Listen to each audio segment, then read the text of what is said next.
beaten by bullies every day. That boy was a fat otaku. Because of that, he started studying, believing that if he made a lot of money, this whole fat and disgusting otaku thing would disappear from his life. But in the end, he was still a fat otaku, and to make things worse, also stupid. After finishing school, the only opportunity he got was to become a sparring partner. That was only because the requirement was to weigh more than 100 kilos, and because of that, in the end, he kept getting beaten anyway. Then, out of nowhere, the manager named Mei Ring told him to do this month's report. He tried to say that it wasn't his job, but after some warm encouragement in the form of punches, he had no choice but to do it. The problem was that a lot of other people had done the same thing. Knowing what would happen, he couldn't refuse, and because of that, he spent the whole night crying while doing the reports. Suddenly, a sharp pain shot through his chest. At that moment, he remembered a doctor's warning that he would die if he didn't lose weight. Desperate, he reached out his arm, trying to call an ambulance. Then, a message on his phone informed him that his service had been suspended for non-payment. With nothing he could do,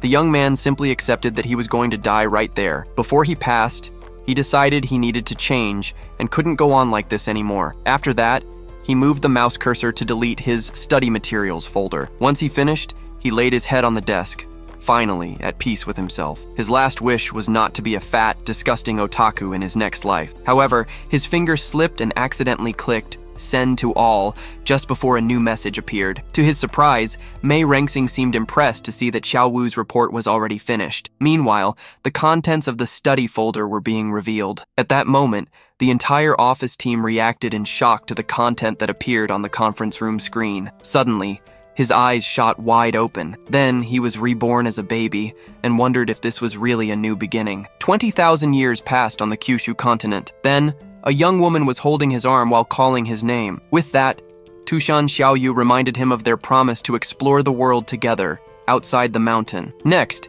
he remarked that he had trained there for 20,000 years without even noticing the time pass. Finally, the young man claimed to be just an ordinary person who would only cause trouble if he went down the mountain. Xiaoyu, however, couldn't understand how an ordinary person could lift a mountain. At that moment, he confirmed to himself that he had truly been reincarnated. His new life was that of a young master of a demonic sect. For this reason, he hid himself away to train, since the sect was in decline and couldn't protect him. The girl just smiled, thinking about how his company saved her from boredom. The lessons from his past life motivated him to train rigorously for 2 decades of millennia. After all that time, however, he finally realized something as he walked beside her. Suddenly, a giant serpent appeared before them, making him realize he had been transported to a fantasy world. Despite this, he still saw himself as a genuine Wulingen, but one without spiritual roots. As the creature lunged forward, he thought that aside from his physical strength, he had nothing else. In an instant, he readied a punch with a clenched fist. The blow struck the serpent's body head-on, releasing a massive shockwave. Immediately after,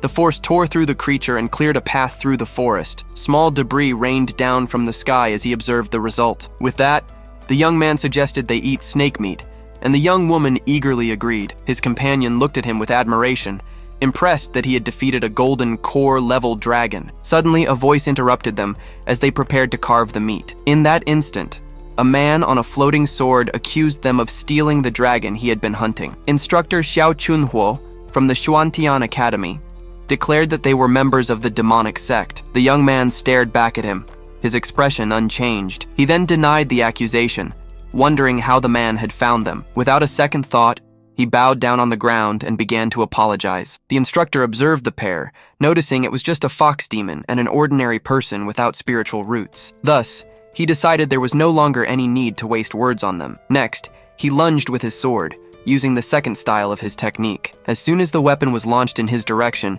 Wu Lingen caught it in midair, leaving the instructor in disbelief. Even while bowing, he apologized for catching the sword, which left Xiao Yu confused about the situation. His adversary refused to believe it, as an ordinary person could never stop his flying sword. Because of this, he turned to the girl and accused her of helping the young man from behind the scenes. After a moment of hesitation, his expression changed. The man then decided they would both die for their arrogance and attacked with 2 swords. Once again, Wu Lingen caught the blades in midair, astonishing his opponent. Then he bowed again, asking the instructor to kill him, but to not harm Xiao Yu. The instructor then summoned dozens of swords and launched them toward the girl. Without hesitation, the young man placed himself in front of her as the weapons approached. With swift movements, He moved between the blades to intercept them all. In the end, he was holding all the swords and apologized for catching them out of instinct. The adversary stood frozen, not knowing how to react to the situation. Then, his posture changed, and he apologized,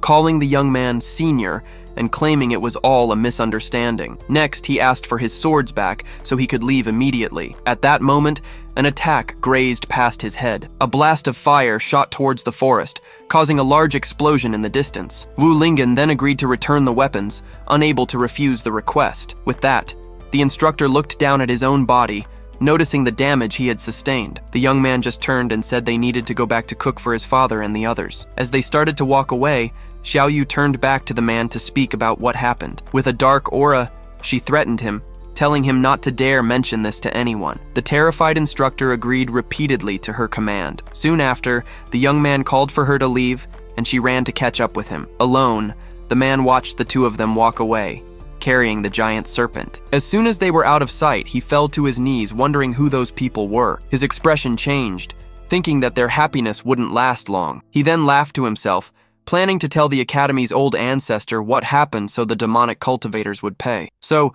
Xiaoyu noted that even though he could defeat cultivators, Lingen insisted on calling himself an ordinary person. But he denied being a match for a cultivator, while the girl claimed the man was clearly trying to kill him. Because he lacked spiritual roots, the young man explained that he trained his body even harder. As they walked, she noticed he didn't need to train like that all the time. Still, the young woman found it adorable how her companion seemed unaware of his own strength. Soon, the landscape changed, revealing mountains in the distance. Next, the young man carried the pieces of meat to a cave entrance and announced he was going in. However, a sign at the entrance warned of a demonic presence and unforgivable crimes. Inside, a large bowl was placed over a fire. Suddenly, an imposing man emerged from the shadows, threatening death to anyone who dared invade the demonic sect's territory. However, unfazed, Wu Lingen simply announced with a smile that he had brought snake meat. Right after, the group's expression changed completely as they welcomed the young visitor. From behind bars, everyone begged for the meat,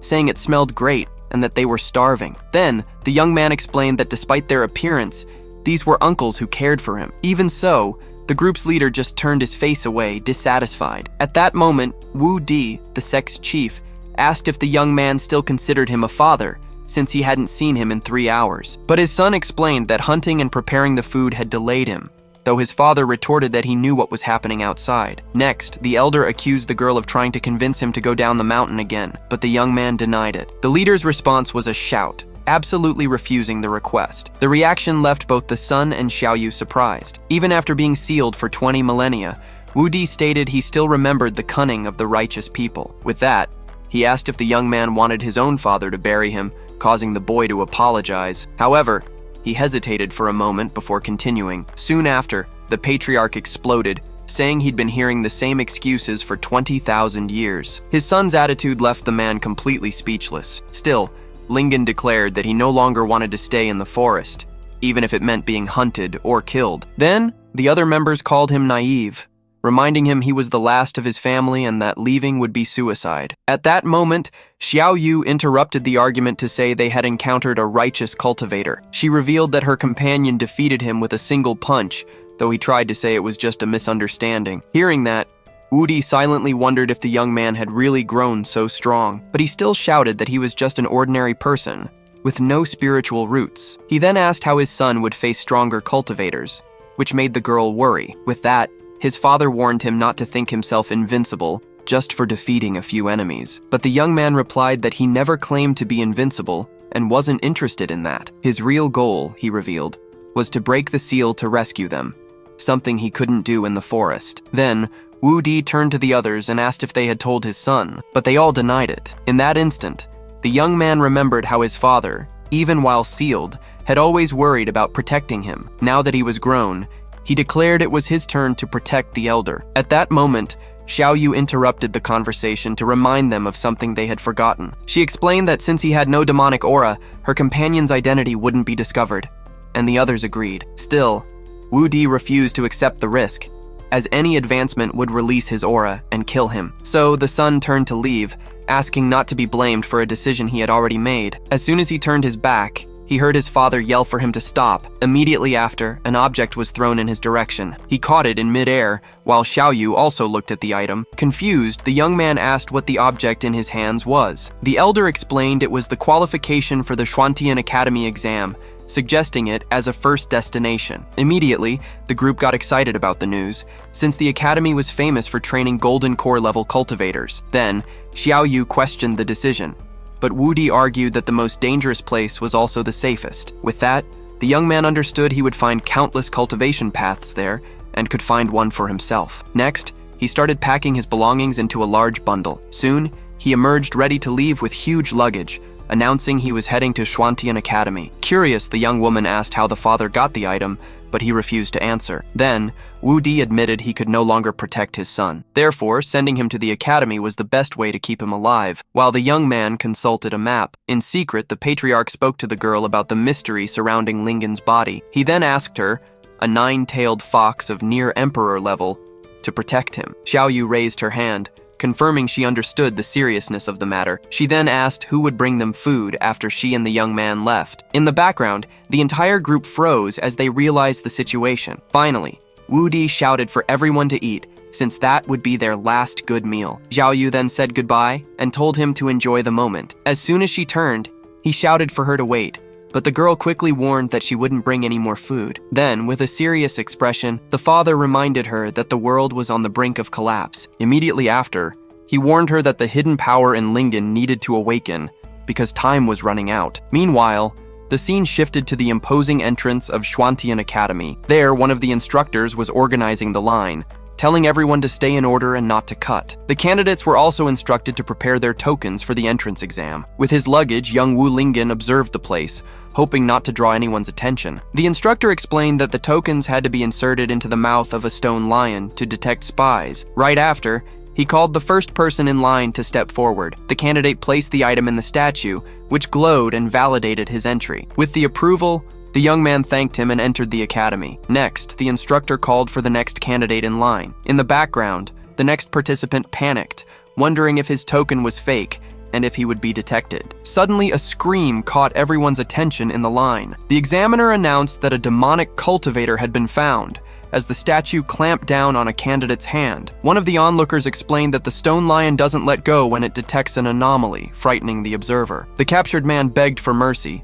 but the instructor ordered the guards to take him away. Right after, the person in charge of the exam and another candidate pointed at the young man, telling him it was his turn. Then, the instructor called him suspicious because of his backpack and ordered him to insert the token. Muttering the instructions to himself, he approached the stone statue with a trembling hand. Suddenly, the other candidates felt a tremor run through the courtyard floor. He then placed his hand inside the stone lion's mouth. The instructor confirmed the admission ticket was in order as the statue began to glow. Just after a sigh of relief, the creature's eyes lit up, and a red energy started to emanate from it. In an instant, the statue clamped its mouth down hard on his arm. The stone lion's head broke loose from its base and remained clamped onto his arm. Then, the rest of the statue's body shattered, much to the instructor's surprise. He stood there, confused about what had just happened, the lion's head still attached to his arm. Awkwardly, the young man apologized and tried to fix the mess by gathering the broken pieces from the ground. The instructor then accused him of being a demonic cultivator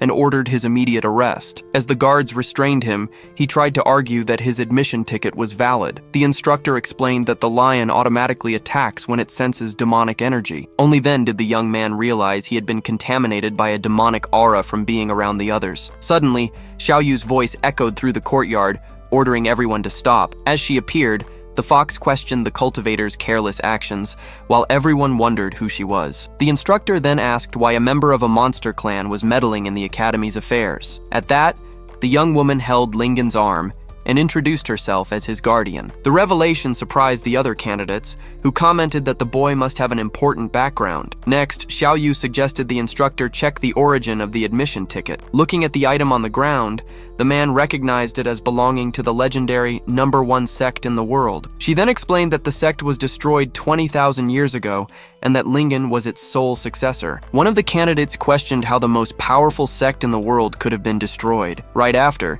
he explained that the sect's name was literally that. With that, Xiaoyu argued that it was understandable for the ticket to be tainted with demonic energy. The instructor reflected that the situation was delicate and needed to be handled with care. Even so, he warned the two of them not to do anything suspicious and to behave. Then, Xiaoyu told the boy not to be so tense as they walked, so no one would get suspicious. She advised him to act normally, and he repeated her suggestion. The scene then opened to show the architecture of the Xuantian Academy. Soon, a crowd of new students was gathering in front of a welcoming tower. From above, the academy instructor Mei Yanli watched everyone in silence. Next, Master Huang Luhong approached to ask about this year's new students. The instructor commented that there were a good number of promising students in the courtyard. Among them were Bai Di from Yujian Peak and the young master Tishan Kao from the Hehuan sect. Without wasting any time, the young man invited the girl to practice dual cultivation with him, but with a serious expression, she just told him to get out of her sight. Around them,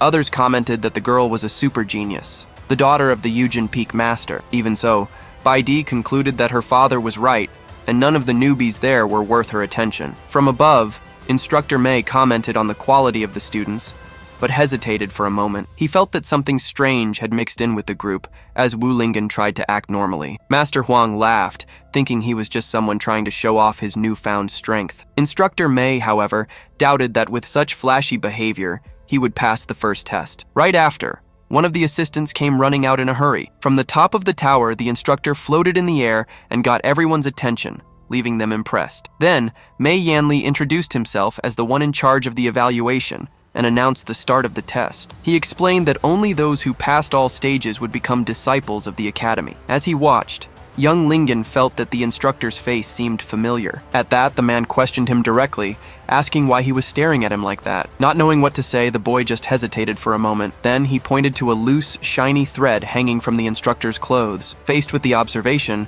the instructor remained silent in the air for a moment. Suddenly, he descended rapidly towards the group of students. With a frightening face, he congratulated the rookie and said he was eagerly awaiting his results. Instructor Mei, now frozen in place, tried to start speaking. He then scolded someone else for not stopping at the designated spot. Bai Di watched the scene, not understanding why the instructor couldn't fly, and how the rookie had the nerve to point it out. Master Huang commented that the boy was in deep trouble for offending that man. In an instant, the instructor freed himself from the line that was holding him. He then explained that it was just to lighten the mood, and announced the start of the first phase of the test. Wu Lingen wondered if the instructor was crazy, and if it was really necessary to rip his clothes for the test. Two other students noticed the man's strong muscles and intimidating aura. Soon, one of them identified him as the legendary wielder of the sacred punching bag body. This ability prevented active cultivation and the use of spells. Instead, the body absorbed attacks and captured spiritual energy, growing stronger with each blow. This made the user immune to all attacks from opponents of the same level. The scene left him shocked, wondering if only masochists could become cultivators. Then the instructor announced that each of them had to hit him with a punch so he could evaluate their potential. With a smirk, the man thought that by controlling the test, he would ensure the boy's failure. Next, he pointed at Wu Lingen and ordered him to go first, but the boy simply warned him to get ready because he was quite strong. The instructor laughed, saying that not even a nascent soul-level cultivator could hurt him. However, just as he continued to boast about his own resilience, he was interrupted. A punch landed squarely on his face before he could finish his sentence. The shockwave passed through the instructor and destroyed part of the academy in the background. All the other candidates watched the scene, completely paralyzed and speechless. Meanwhile, Master Huang watched from the window, sweating and unable to believe what he was seeing. He then turned his eyes to the enormous crater the punch had created, carving a path through the mountains. His face pale, he realized it was all over for him. Amid the rubble,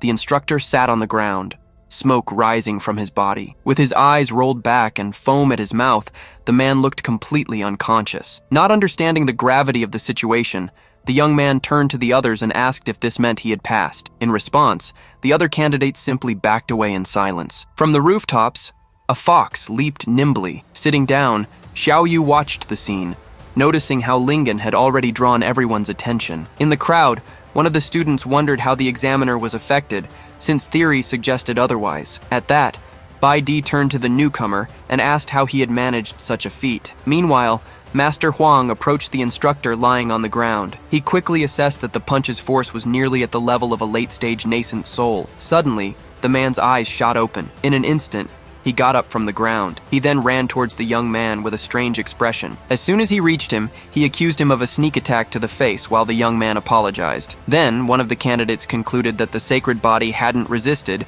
because it was caught by surprise. The examiner warned that the previous test didn't count and that he would be disqualified if he used tricks again. Next, a golden aura enveloped his body, activating the ability. One of the students recognized the technique as the ultimate defensive move of the sacred body. The instructor then boasted that even with full force, the kid wouldn't be able to move him. Without hesitation, the young man landed a solid punch right in his stomach. The fist sank into the man's body, who didn't move an inch. The crowd commented, impressed, that the examiner hadn't even moved his legs from the impact. Master Huang, however, noticed something was wrong with that reaction. Moments later, it was revealed that Instructor Mei had passed out standing up. Master Huang then intervened, announcing that everyone had passed the first round. The candidates celebrated the news, wondering about the young man's strength level. Next, a student approached to introduce himself to Wu Lingen. He revealed himself as Zhong Ma, successor to the Heihuan sect, and listed his skills. With that, he decided to accept him as his brother, making the young man uncomfortable with the idea. In an instant, the other candidates also approached, asking to be his younger brothers. Soon after, a boy introduced himself as Tianji from the Tianji sect, offering precise information. With an apology, he admitted that despite collecting data, he had nothing on his brother. Finally, the young man felt a sense of familiarity with his friendly attitude. Then, Tianji asked which sect or school he was from. Awkwardly, Wu Lingen replied that he was just a lone cultivator. Suddenly, the crowd parted to make way for the genius from Yujian Peak. With that, the young woman accused him of liking the attention and promised to show him the difference between them. Right after, the girl turned and walked away as he watched her. In the background, a hooded figure watched the scene from amidst the crowd. Master Huang then shouted for no one to celebrate too soon. He then pressed a red button on a remote he was holding. The ground beneath the candidates' feet lit up, and everyone wondered what was happening. Amidst a tremor, the group found themselves transported to a dark, enclosed space. From the outside, the structure was revealed to be a giant metal cube. Inside the cube, several robotic creatures and mechanized knights appeared before them. As soon as they were transported, the candidates found themselves surrounded by warriors in giant armor. From above, the scene revealed just how small they were compared to the machines surrounding them. With a smile, Huang Luhong introduced himself as the master of the Jiqiao Pavilion and the examiner for the second phase. He then explained that all the puppet mechanisms in the room were created by his pavilion. The test consisted of dodging hidden weapons that would be continuously launched at them. He then lit an incense stick and announced that the challenge would last until the flame went out. Tianji then began to warn that the weapons fired by the puppet mechanisms were dangerous. In an instant, the machine's eyes lit up, confirming they were real. With that, the robots began to fire energy blasts toward the candidates. The students ran desperately to dodge the attacks, which exploded all over the floor. The machines continued to fire without stopping. Many were hit by the explosions and gave up on the test almost immediately. From a distance, Huang Luhong observed that the young man from the Heihuan sect was doing well. Zhong Ma activated his technique and stood motionless as the beams of light went around him. With a smile, he bragged that no one could hit him from behind with that skill. Moments later, a beam of light hit him square in the chest. The examiner just covered his face, pretending he hadn't jinxed it. He then noticed that the girl from the Yujian sect was also proving to be surprisingly strong. Suddenly, the cultivator's expression changed as she noticed something. Meanwhile, Wu Lingen buried one of the robots in the ground. He quickly concluded that he wouldn't get hit that way. The examiner then shouted, furious, that the test was about speed and not to be misinterpreted. The examiner threatened to disqualify him if he broke any more puppets, but he just apologized. At that, young Baidi recalled her father's advice. Suddenly, Instructor Mei grabbed the device, saying there was no need to waste words on the boy. He then pressed the buttons himself, determined to make the boy feel the puppet's power. The robot parts began to detach and gather in the center of the room. In an instant, they all merged into a single giant robot, surprising the lone cultivator. Tianji then explained that the fusion strength surpassed the golden core level and questioned the test's difficulty. He also warned that the puppet's weapons were coated in a deadly poison. With arrows in his back, the young man just said he felt dizzy, while the other scolded him. The examiner argued that it could kill someone, but Instructor Mei didn't care. With a smile, he asked if they really wanted that arrogant kid to pass the test. The giant puppet then fired a barrage of poisoned needles from its hands. In a swift move, Wu Lingen easily dodged all the projectiles. After dodging, he stopped and looked back, as if he had noticed something. Looking again, he saw that the other candidates had been hit by the attacks and apologized. Annoyed, Instructor May decided to send even more puppets after him using the controller. In an instant, the young man found himself completely surrounded by the giant robots. With an aura of energy forming around him, he prepared for the confrontation. From a distance, the instructors warned him he would be disqualified if he damaged another puppet. Lying on the ground, Tianji promised to burn incense for him, while the others noticed the danger had subsided. The girl from the Yujian sect just watched, thinking this was what he got for showing off. Even surrounded, the young man stood still, facing the robots. With that, he decided this was the only way to resolve the situation. He then bent his knees and gathered strength in his legs. In a powerful leap, he flew toward the giant puppet and struck it with a crushing blow. The instructor stared in shock, unable to believe he could fly as the puppet was destroyed. The other students wondered what his level was, since flying with swords required the golden core stage. Lying on the ground, Tianji explained that he wasn't using spiritual aura to fly. In fact, he was just using the strength of his own legs to jump. The other candidates watched, disbelieving the strength of his body, as Tianji suggested he take a break. Instructor May, however, knew he couldn't stay in the air for long and prepared to attack. Then several spears were aimed at the exact spot where he would land. Unable to destroy the puppets and risking losing points, the young man needed to find a solution. Seeing the cultivator Bai Di dodging the attacks, he seemed to have found the answer he was looking for. With that, he landed precisely on the tips of the spears on the ground. In an instant, the young man stood right in front of the girl. Immediately after, he knelt before her. With a smile, he questioned what she would do next. The sudden approach left her speechless, wondering if this was the pervert her father had warned her about. In a quick move, the young man hid behind her as the swordswoman defended herself. He continued to use her body as a shield against the attacks. Annoyed, the cultivator shouted for him to stop, but he just apologized, saying it was the only way out he could find. Without hesitation, the young woman tried to strike him with her blade. With that, she decided she would take him down first, before anything else. Attacked by projectiles and his partner at the same time, the young man cried out for help, realizing he was done for. Lying on the ground, Tianji gave a thumbs up, impressed by Lingen's ability to dodge the blows. From a distance, Instructor May laughed as he controlled the attacks, wondering how the two would escape. With that, the cultivator looked at the instructors and noticed the incense stick was almost burnt out. In an instant, an idea came to him as he observed the examiner. He then stopped running and turned to face Bai Di as arrows flew towards him. He then filled his lungs with a deep breath. The instructors watched the scene, not understanding if he was preparing to die. As he blew, a massive gust of wind created a vortex that pushed everyone back. The force of the blast dragged the other candidates across the arena floor. Even so, Instructor May held the controller tightly, believing it was all just a bluff. The wind was so strong it even made their hair stand on end. The examiner warned him not to think he would pass the test, but the young man asked him to hold on for a moment. With that, he pointed out that the test's incense stick had already completely burned out. Proctor Huang realized the gust had sped up the burning and wondered what was up with that boy's body. Tianji then shouted that Chief Lingen actually had a deeper purpose for his actions. With that, the gust tore the clothes of several candidates, as he explained that the chief was trying to get benefits for everyone. The swordswoman's face turned completely red at the situation. Immediately after, the disciple from the Yujian sect ran off, warning that this wasn't over, while the young man wondered what he had done wrong. He then looked at the other participants who were injured and bleeding. A voice in the background commented that it had been many years since they had seen such an interesting freshman. Suddenly, the dean of Xuantian Academy, Yu Tianxing, appeared, praising the vibrant and lively assessment of that year. So the students wondered if that was the dean, commenting that he didn't look very trustworthy with his wig falling off. Then, Tianji scolded them, revealing that he was the legendary Red Flame Shura, Yu Tianxing. He then told the story of how the dean had massacred countless demonic cultivators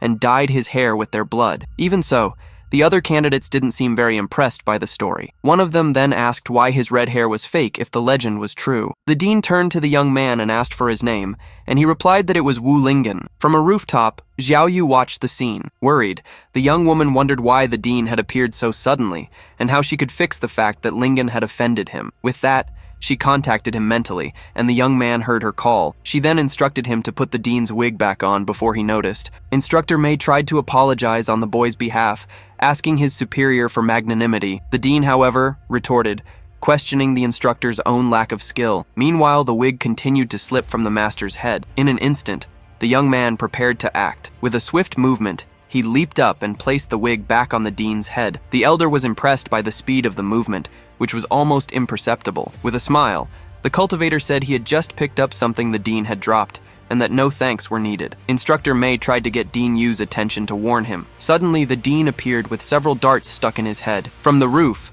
Xiao Yu screamed in despair, telling him to tell the difference between the wig and hidden weapons. Instructor Mei grabbed him by the neck, accusing the boy of attacking the elder, but he apologized, saying he got confused. The dean, however, asked if they really thought such small things could hurt him. Instructor Mei pointed to the dripping blood, but his superior insisted it was part of the test. The boy seemed impressed, but Xiao Yu realized the dean was just putting on a brave face. Then, the young man offered to remove the weapon stuck in his head. As soon as the dart was pulled out, a black liquid gushed from the wound. The dean then collapsed to the ground, revealing his hairy legs. Instructor Mei rushed over and caught him before he hit the ground. The other students commented that he seemed like just an arrogant old man who wore hairy leg prosthetics. Examiner Huang then announced that all remaining candidates had passed the second phase and that the next test would be the following day. While the instructors carried the dean to the alchemy hall, the others just watched the scene. One of the candidates remarked that although they had passed the evaluation,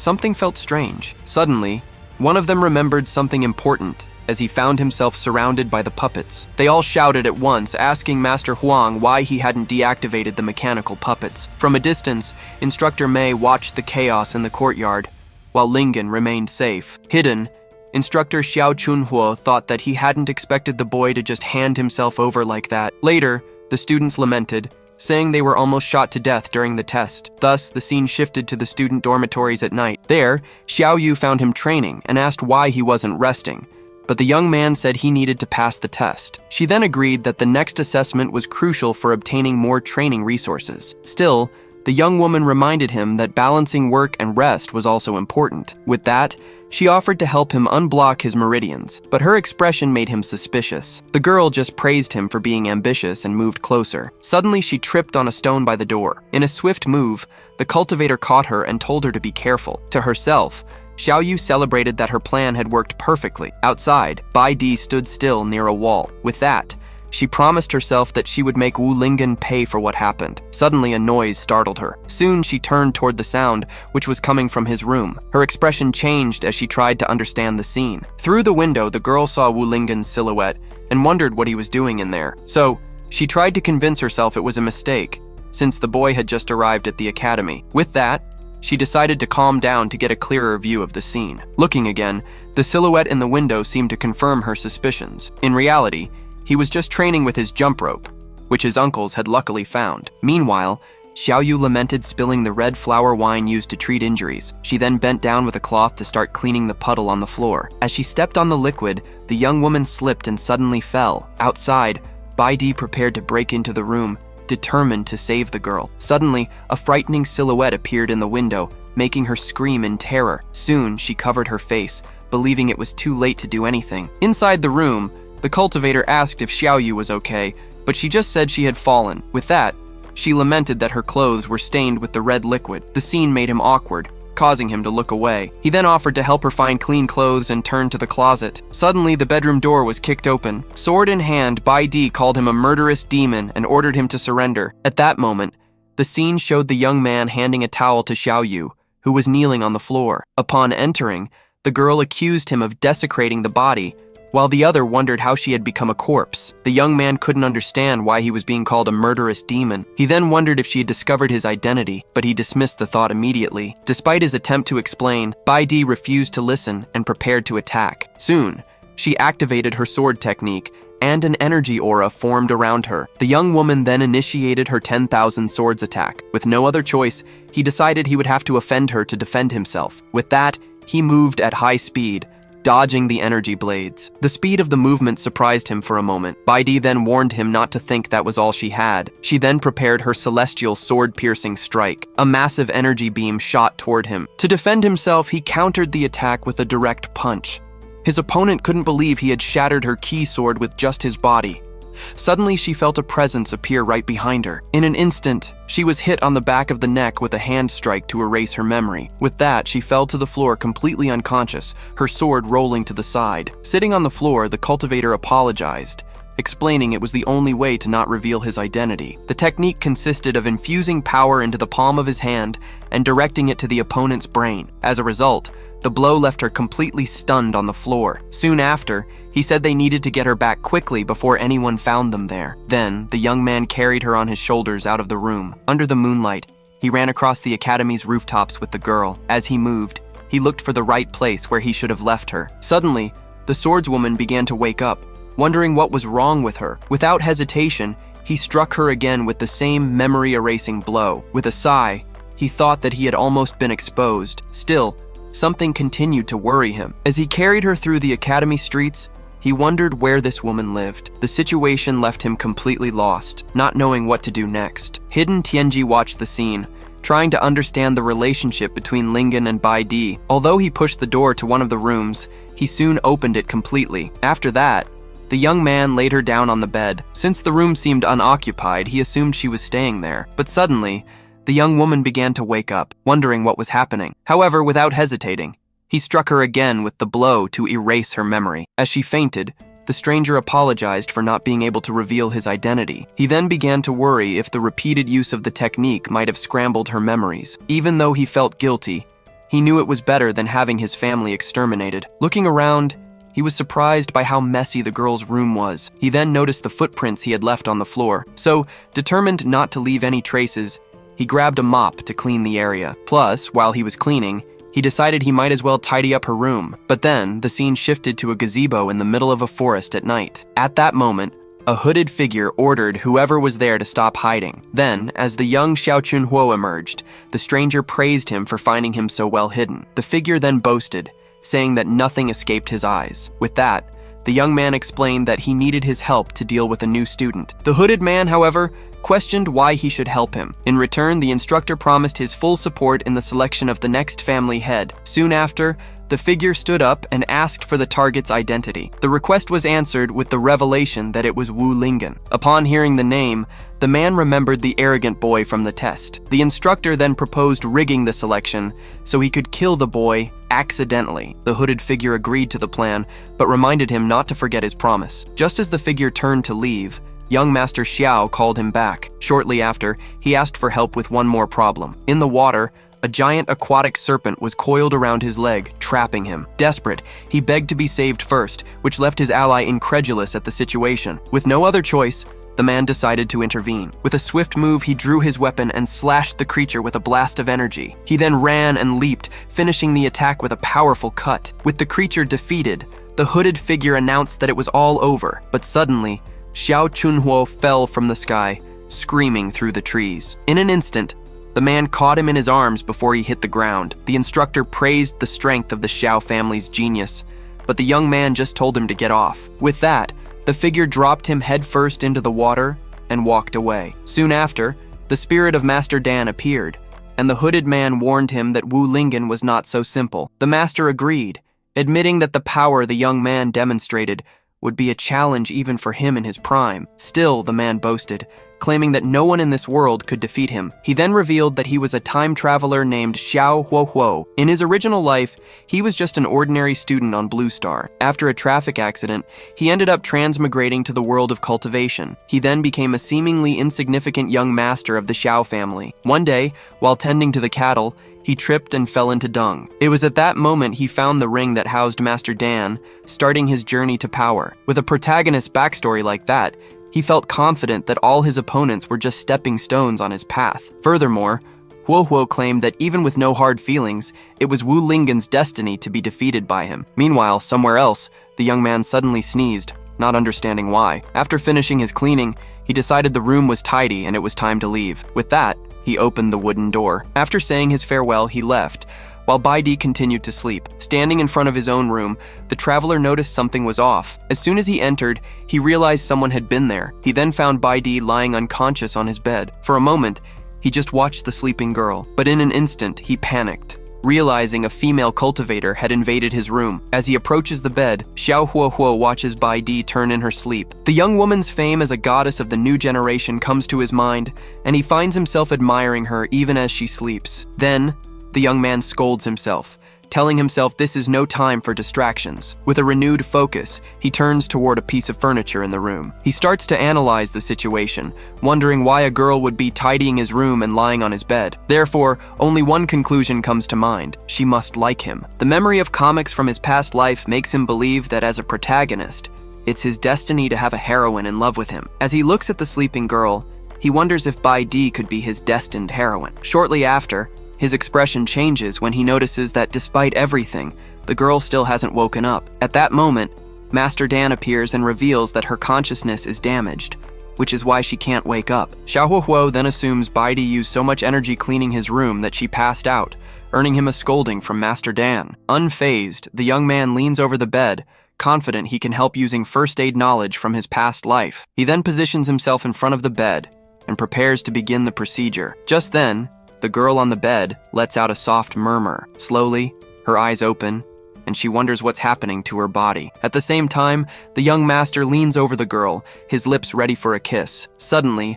a loud crash makes Wu Linggen look back, startled by the noise coming from the room. Right after, Bai Di kicks the door open on her way out and warns him to never show his face to her again. Sitting on the floor, Xiao Huohuo asks why she attacked him if she has feelings for him, prompting Master Dan to suggest he might be overthinking it. The young man concludes that the women in this world are naturally reserved and that a kiss was too direct. Master Dan then asks how he can be so sure Bai Di likes him and didn't just enter the wrong room by mistake. With a bruised face, the protagonist replies that the reason is simple: he's a natural-born protagonist. Outside, the young woman walks alone through the courtyard, trying to understand how she ended up in someone else's bed. A memory then surfaces, showing the moment she confronted Wu Linggen and heard the accusation that he was a demonic cultivator. Slowly, the memory becomes clearer, and she finally starts to understand what happened. In her memory, she accuses Wu Linggen of being a cultivator who uses bodies to strengthen his own cultivation. Therefore,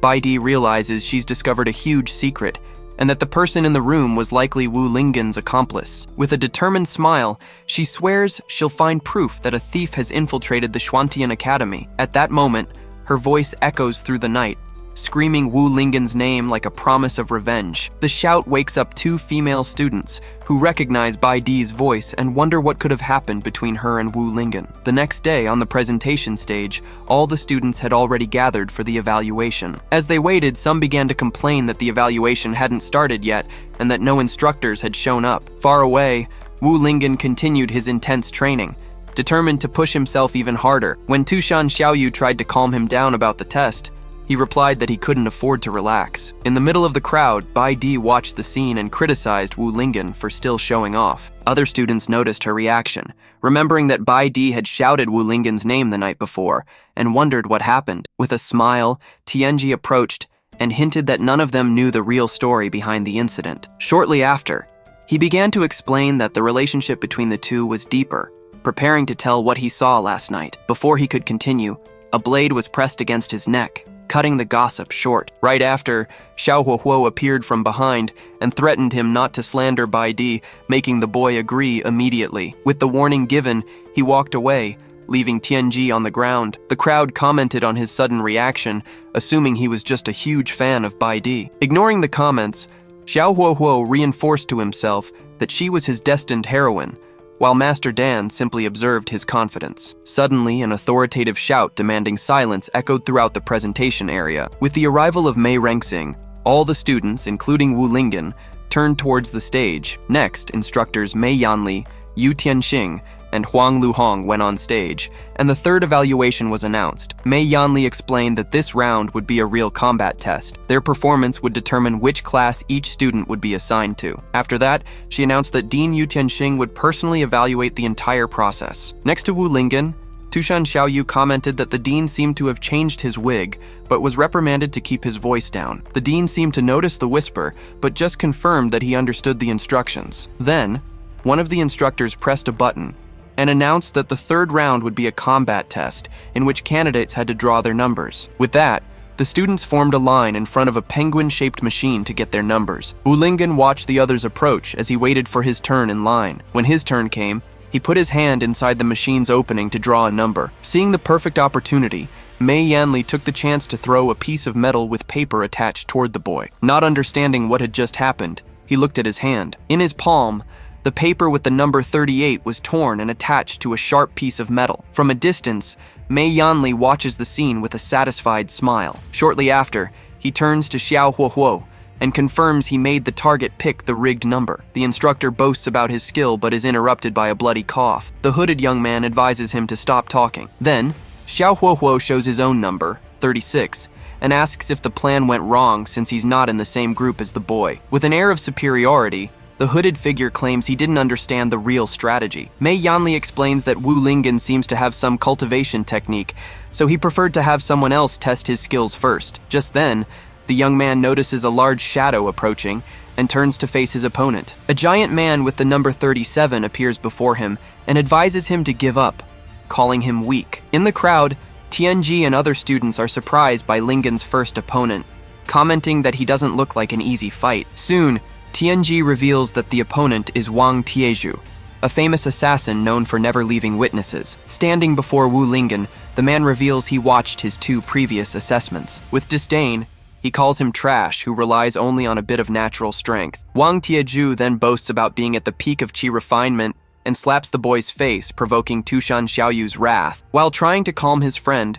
Wu Linggen stares at his opponent in silence. Seeing his reaction, Wang Tieju taunts him, asking if he wants to start the fight right there. Amidst the tension, the crowd stirs, waiting for the newcomer to finally react to the provocation. To everyone's surprise, he just apologizes, stating that his spiritual root is very poor, as people around him fall to the ground. Tushan Xiaoyu scolds him for being so polite to an opponent, but he simply replies that what he said is true. Then, Wang Tieju approaches and orders him to kneel if he wants his life spared. Wu Linggen stares at him in silence for a moment before speaking. At that moment, he states that even though he is weak, he has reasons that force him to keep fighting. The assassin then warns him to prepare for defeat in the arena and turns to leave. As he walks away, Tushan Xiaoyu praises Wu Linggen's attitude, who looks at her confused. Far away, Wang Tieju reminds Mei Yanli of their deal to get into the upper class if he kills the boy. With a smile, the assassin walks away, promising to make the newcomer understand his true power. Mei Yanli simply comments that he hopes Wu Linggen isn't eliminated in the first round. Soon after,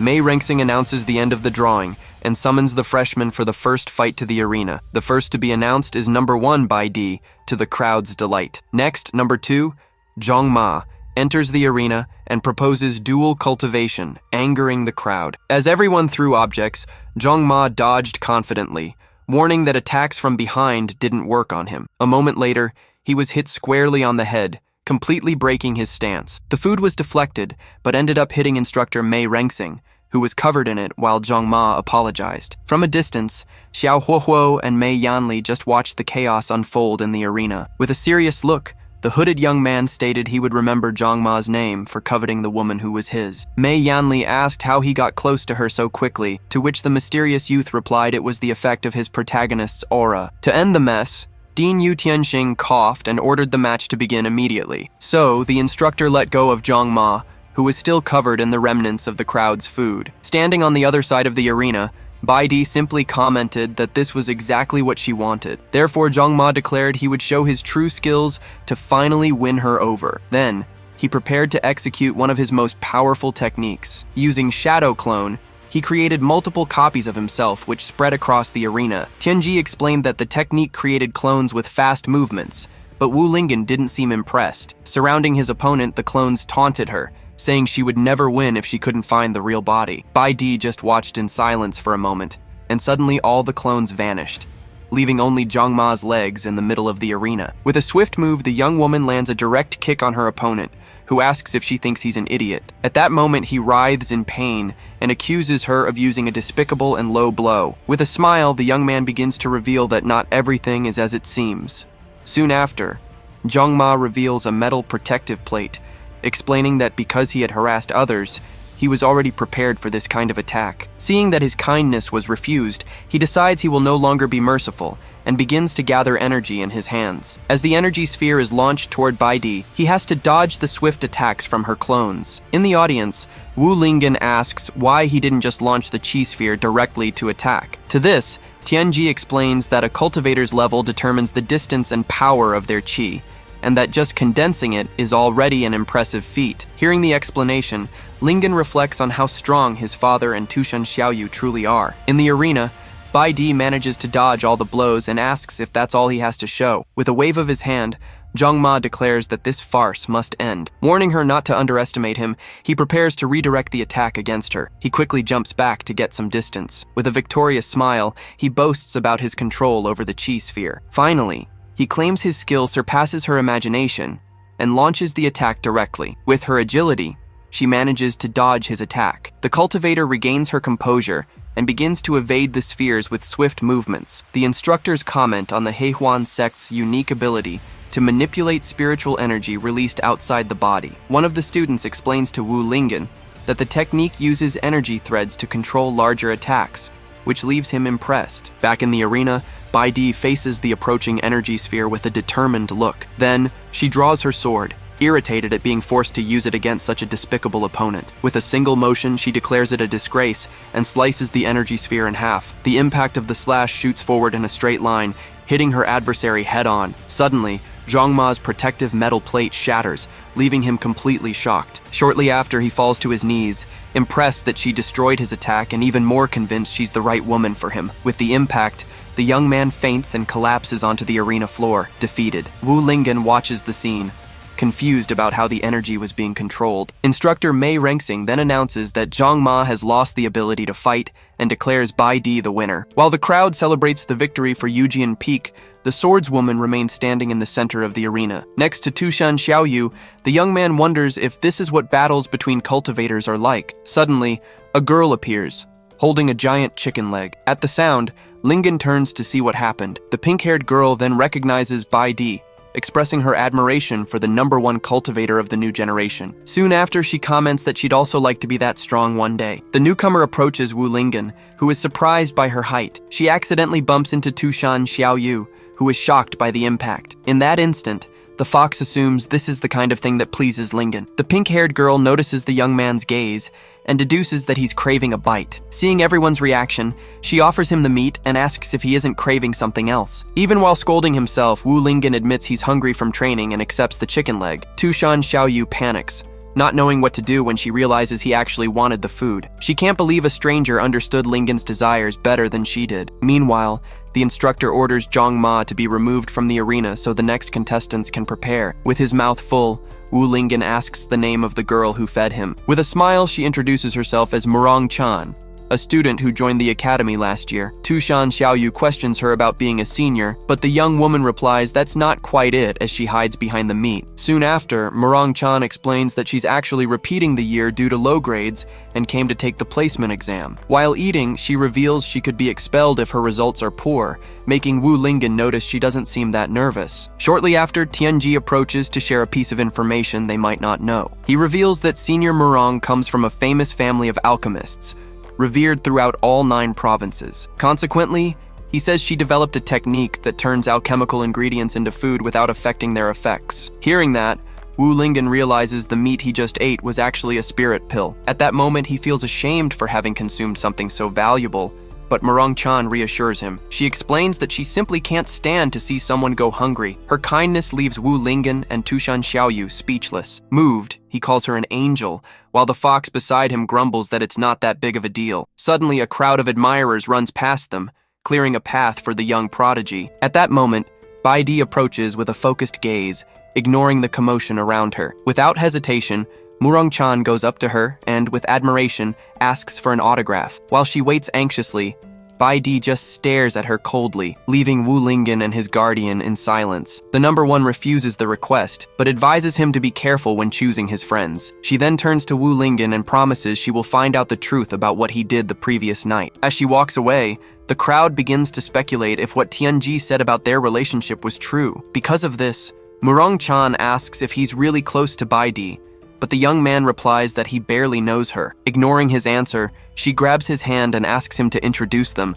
as she wants to become as strong as the senior. Suddenly, instructor Mei Rengsing's voice echoes, calling Murong Chan's name twice. From the stage, he scolds her for not hearing the call and tells her to hurry up for her match. As she runs, the girl asks Wu Lingen not to forget her message, and he agrees to try. With that, Tushan Xiaoyu advises him to stay away from her, but he replies that he thinks she's a good person. He reflects that someone who cares so much about a stranger can't be a bad person. On the stage, the instructor reminds her that this is her last chance to retake the exam. The girl then takes a deep breath to prepare for combat. With a determined look, she tells herself that she needs to win at least one fight to be able to stay. Then, the thought of having to return to a dark place terrifies her. The instructor then announces the next fight and calls for number 36 to come to the stage. In response to the call, a hooded figure begins to walk toward the presentation stage. Murong-chan watches her opponent approach, and her expression shifts to one of complete surprise. Lowering the hood, Xiao Huohuo reveals his face with a smile and announces that he has arrived. With both sides in position, the instructor prepares to start the match. Meanwhile, the two opponents face each other with serious expressions, ready for combat. In the upper seats, Yu Tianxing and Huang Luhong wonder how the young lady from the Murong family ended up in the freshman test. Soon, the stern-toned young man explains that she failed almost every evaluation, even the alchemy test, and will likely have to repeat the year. With that, they both conclude that if the senior student doesn't win a single match, they might have to send her back to her family. Then, TNG remarks to Wu Lingen that despite preparing powerful medicinal foods, the girl has no combat skills. At the center of the arena, the instructor gets into position again to give the signal. Then, with a leap backward, he announces that the match has begun. With her fists clenched, the Murong heiress tells herself that she absolutely cannot lose. Her opponent, on the other hand, comments that he didn't expect to fight such a cute girl. Soon after, the young man imagines he'll win easily with his vast experience. Even more confident, he fantasizes that after the fight, both she and Bai Di will be impressed by his strength and join his harem. At that moment, the girl charges forward with a cry and throws a straight punch. Her fist lands squarely on the young man's face, catching him by surprise. The impact sends him flying backward as his opponent gives him no respite and launches another attack. Then, Wu Lingen asks why that idiot is just standing there smiling, while Tushan Xiaoyu suggests he must be thinking about something happy. Inside his mind, Master Dan scolds him for daydreaming, but the fighter assures him he'll win because he's the protagonist. Back in the fight, the senior Murong charges and throws another straight punch at her rival's face. At the last second, he manages to catch her fist, stopping the attack. With the blow blocked, the young man warns that the same move won't work on him a second time. Right after, he throws her over his shoulder, sending her to the other side of the arena. The girl lands hard on the ground, while her opponent starts to get up for his next move. Still, with her guard up, she prepares to charge again. With that, the young man uses his speed, claiming that ordinary hand-to-hand combat will never hit him. In the crowd, Wu Lingen shouts words of encouragement for the senior, much to Tushan Xiaoyu's displeasure. Panting, the young woman seems to be running out of energy to continue the fight. Even so, refusing to lose, she pulls out two huge meat legs, determined not to give up. To her rival's surprise, the girl starts devouring the food right there in the middle of the arena. Then, Tianji explains that the fighter is using spiritual food to increase her combat power, making Wu Lingen realize it wasn't hunger. Soon, he reveals that the food is actually pills, and that eating so much at once can have serious consequences. Suddenly, the accumulated energy explodes in an intense light that blinds the young man for a moment. Next, the Murong heiress appears with her clothes torn, but enveloped in an aura of power. In the audience, Wu Lingen and Tushan Xiaoyu wonder if what they saw was her body exploding or just her clothes. With a bloody nose, the young man lets out a mocking laugh. With that, he claims that even with a last-ditch effort, the senior won't be able to beat him, but he's told to wipe his nose first. Ignoring the comment, the girl replies that she has to try, even if it seems impossible. With a shout, she charges at her opponent, even cracking the arena floor. The attack rushes toward the fighter, who braces for impact. As Master Dan warns him that her strength has surpassed the chi refinement stage, he replies that he already knows. Then, the fighter warns that the fight isn't over yet and prepares to attack again. With that, the young man declares that he's going to start fighting seriously too. Her fist then crashes against the sword he uses to defend himself. The force of the impact startles him, leaving him in shock for a moment. Then, the punch shatters his defense and hits him squarely. Wu Lingen is impressed by the senior's power, but Tushan Xiaoyu notices that she's just pushing her body to its limit. Right after, the observer explains that at that level of intensity, the young woman won't be able to last for more than a few minutes. In the middle of the destroyed arena, the heiress breathes with difficulty, already exhausted from the fight. With sweat dripping down her face, she wonders aloud if she managed to win. On the observation platform, the instructor asks if the young man was beaten to death, but Dean Yu Tianqing reassures him. With a serious look, the dean states that the battle is not over yet. Amidst the smoke, the silhouette of a sword appears, and the opponent is surprised to have been pushed to his limit by a local girl. With a wounded face, he gets up and decides it's time to show his true strength. With his sword on his shoulder, the young man declares it's time to show his true strength. Then, his face bruised, he warns that this time, he won't hold back. With that, he rushes forward, promising not to go easy on his opponent. Heiress Murong is surprised by his speed as he circles her. As the fighter leaps into the air, Wu Lingen shouts for her to look up, making her react. An attack from above then slams into the ground, shattering the arena floor. Just in time, the girl manages to leap back and dodge the blow. With a blue energy flower in his hand, her rival claims she won't be able to escape. He then unleashes the blue heart fire lotus technique directly at the young woman. The energy erupts in blue flames, engulfing the combatant and destroying part of the arena. In the crowd, Wu Lingen and Tushan Xiaoyu watch the scene, silent and motionless. Amidst the flames, the girl screams as her clothes are burned away by the energy. At this, Tushan Xiaoyu covers Wu Lingen's eyes so he can't see, as the audience reacts to the strike. The instructors recognize the blue lotus flame and conclude that the match seems to be decided. Standing in the smoke, the young man faces his opponent and asks what's wrong. With a smirk, the fighter asks if she isn't going to surrender yet, but she just glares back with determination. Without a word, the heiress pulls out a bottle and starts chugging its contents. A fiery aura explodes around her, and the bottle shatters on the ground. The unexpected reaction leaves the young man completely shocked. Then, the combatant charges forward with a cry, releasing a wave of energy that kicks up debris from the floor. The young woman unleashes a flurry of rapid punches against his sword, and he struggles to block the blows. Watching the scene, one of the instructors wonders if the girl has gone mad. Wu Lingen then asks if her aura intensified because of a level up, but Tushan Xiaoyu denies the possibility. The fox explains that the senior is pushing her limits with even more pills. Tushan Xiaoyu concludes that,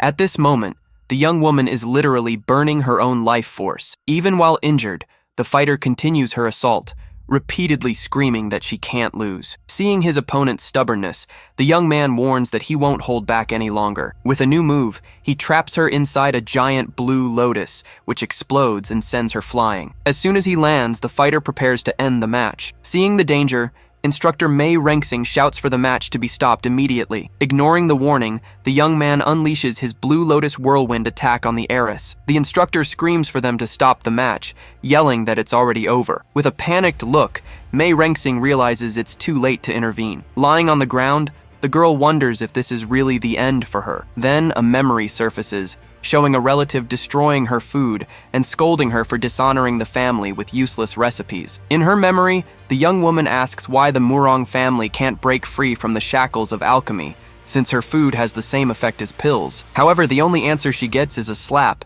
as she's told that cooking is a disgrace to the family name. With that, her relatives decide to send her to the Zhuantian Academy, planning to arrange a marriage for her if she fails. Then, one of her family members throws her out, calling her useless and a shame to the clan. The memory ends with the girl on the ground, crying as she clenches her fists. With a determined look, she vows to prove that the food she makes is just as good as any pill. Back in the present, as the energy surrounds her, the combatant wonders if anything can truly change. At the last second, the energy attack is stopped just before it hits her. Suddenly, Wu Lingen appears in front of the girl, blocking the final blow. With a serious look, he faces his rival and says that he can't hurt her, because Senior Murong is a good person. When asked if he's trying to stop him, he confirms he will if his opponent intends to hurt the girl. With a smirk, the fighter calls him brave for daring to challenge him. Suddenly, Instructor Mei Rengsing jumps between the two and orders everyone off the arena, declaring the match is over. The referee then points to the injured young man and declares him the winner of the match. With a twirl of his weapon, the young man prepares to leave the arena. Before leaving, he warns the other to win his next match, or he won't get the chance to face him personally. Not understanding the threat, Wu Lingen replies that he'll do his best to get past the first round. At this, Tushan Xiaoyu scolds him for being so calm in the face of a clear threat, but he doesn't understand what happened. Just then, the heiress starts to cough, still weak from the fight. As Wu Lingen supports her and asks if she's okay, the young woman thanks him for saving her. With a sad expression, she laments that she couldn't win a single round, even after giving it her all. Then, the girl starts to cry out of frustration. Suddenly, she vomits, and a startled Wu Lingyan tells Tushan Xiaoyu to quickly get some healing pills. While holding her in his arms, he tries to calm her down, but the fighter insists she's fine. She then explains that she just ate too much, prompting Tushan Xiaoyu to complain about how disgusting the scene is. Wu Lingyan kindly offers to help the veteran Murong get down to rest, and she thanks him. Before they can leave, instructor Mei Rengsing stops them and asks where the boy thinks he's going. He then informs him that it's now his turn to fight in the arena. The evaluator then reveals that his opponent is Wang Tieju, who stares at him with a disdainful smile. Wu Lingyan asks Tushan Xiaoyu to escort the heiress off the stage, and the young woman wishes him good luck. While supporting her, the fox complains in her thoughts about having to take care of this foolish woman. Immediately, Mei Rengsing orders both sides to prepare for combat. In the arena, Wu Lingyan faces his adversary, who waits for him on the other side. In a mocking tone, Wang Tieju claims it seems he's given up his last chance to survive. In response, the young man just stares at him in silence, showing no reaction. With a leap, the instructor moves away and officially announces the start of the match. Slamming the ground, his rival declares that if that's how it is, he'll have to kill him. In the audience, everyone worries about the fighter's power, but Tushan Xiaoyu reassures them, stating they don't know Lingyan's strength. With total confidence, she declares that no attack will be able to take him down. In the arena, Wang Tieju just watches his enemy, ready for the final attack. Not understanding his opponent's stance, Wu Lingyan wonders what kind of move that is. Suddenly, Wang Tieju shouts and unleashes a dark aura that rips his clothes from top to bottom. Then, an intense light explodes in front of Wu Lingyan, who watches the scene in silence. With that, his adversary appears wearing pink underwear and performs his iron pillar dance. The visual shock gives the young man an instant nosebleed. In the audience, several spectators also fall back with nosebleeds. Disgusted, Tianji explains that the move is so nauseating that people can't even stand. Instructor Huang Luhong comments that using such a visually aggressive move is a disgrace to the academy. The dean, Yu Tianxing, corrects him, stating that the visual effect is just a distraction. He then asks him if he hasn't noticed that something is wrong with everyone in the audience. Kneeling with a hand on his stomach, Wu Lingyan feels nauseous and can barely stay upright. Seizing the opportunity, Wang Tieju leaps with his weapon